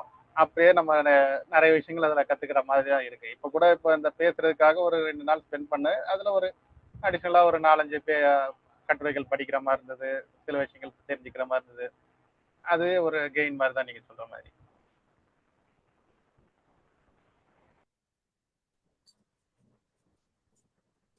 மிகப்பெரிய ஒரு விஷயத்த வந்து மக்கள் முன்னிலையில கொடுத்துருக்கோம். இப்ப தமிழ் மரபு அறக்கட்டளை உங்களுக்காக அதை வழங்கி இருக்கிறோம்.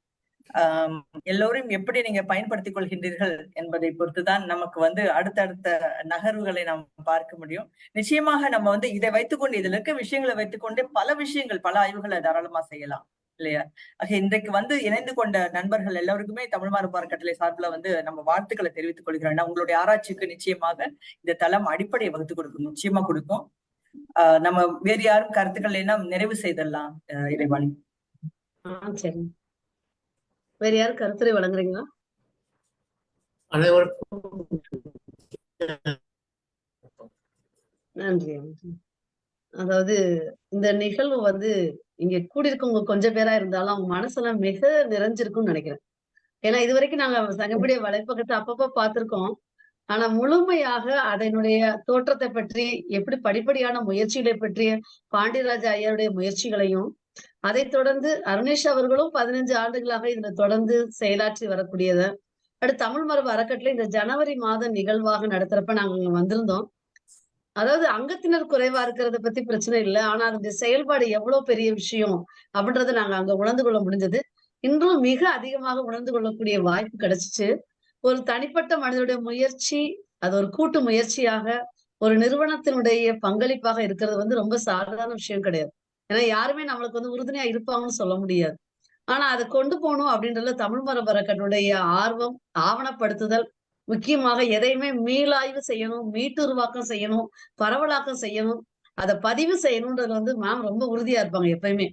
மீண்டும் மீண்டும் வாசிக்கணும், யோசிக்கணும், செயல்படுத்தணும் அப்படின்றலாம். அந்த விதத்துல பாண்டியராஜ ஐயாவுடைய முயற்சிக்கு, பெரும் முயற்சிக்கு பக்கபலமாக இருக்கக்கூடிய தமிழ் மரபு அறக்கட்டளையுடைய தலைவர் அவர்களுக்கும் மற்றவர்களுக்கும் மிக்க நன்றி. இந்த ஆவணப்படுத்தக்கூடிய முயற்சியில சங்கம்பீடியா வலைப்பக்க அறிமுகம், அதை அறிமுகப்படுத்தல நாங்களாம் பயன்படுத்திக்கிட்டு தான் இருக்கோம். மாணவர்கிட்ட அப்பப்ப கொஞ்சம் கொஞ்சம் கொண்டு போறோம். இப்ப முழுமையாக கொடுக்கிற முயற்சியும் செஞ்சுக்கிட்டு தான் இருக்கோம். முக்கியமா எங்களுடைய பாடத்துக்கு கூட எங்க ஆசிரியர் வந்து இதை நமக்கு அறிமுகப்படுத்திருக்காங்க. என்கிட்ட கூட சொன்னாங்க அந்த மேம், இறைவாணி நீங்களும் நீங்க வந்து சொல்லுங்க வகுப்புல அப்படின்னாங்க. நானும் மின்னாக்க பணிகளை பற்றி கட்டுரை உருவாக்கி இருக்கேன், நானும் சொல்றேன், பிள்ளைகளுக்கு மாணவர்களுக்கு சொல்லுவோம் அப்படின்னு சொல்லியிருக்கோம். அதனால இந்த முயற்சி கட்டாயம் இத்தோடு நின்று விடாது. வரும் தலைமுறையினருக்கும் காலம்புறமா முக்கியமாக உலகத் தமிழ் அனைவரும் பயன்படுத்தக்கூடிய விதமாக இந்த சங்கம் மீடியா வலைப்பக்கம் வடிவமைக்கப்பட்டுள்ளது. இந்த ஆர்வலர்கள் அனைவரும் பயன்படுத்துவார்கள், பயன்பெறுவார்கள். நாம் அனைவரும் இதனை இன்னும் வளப்படுத்துவோம் என்று கூறி அனைவருக்கும் நன்றி கூறி விடைபெறுகிறேன். நன்றி, வணக்கம்.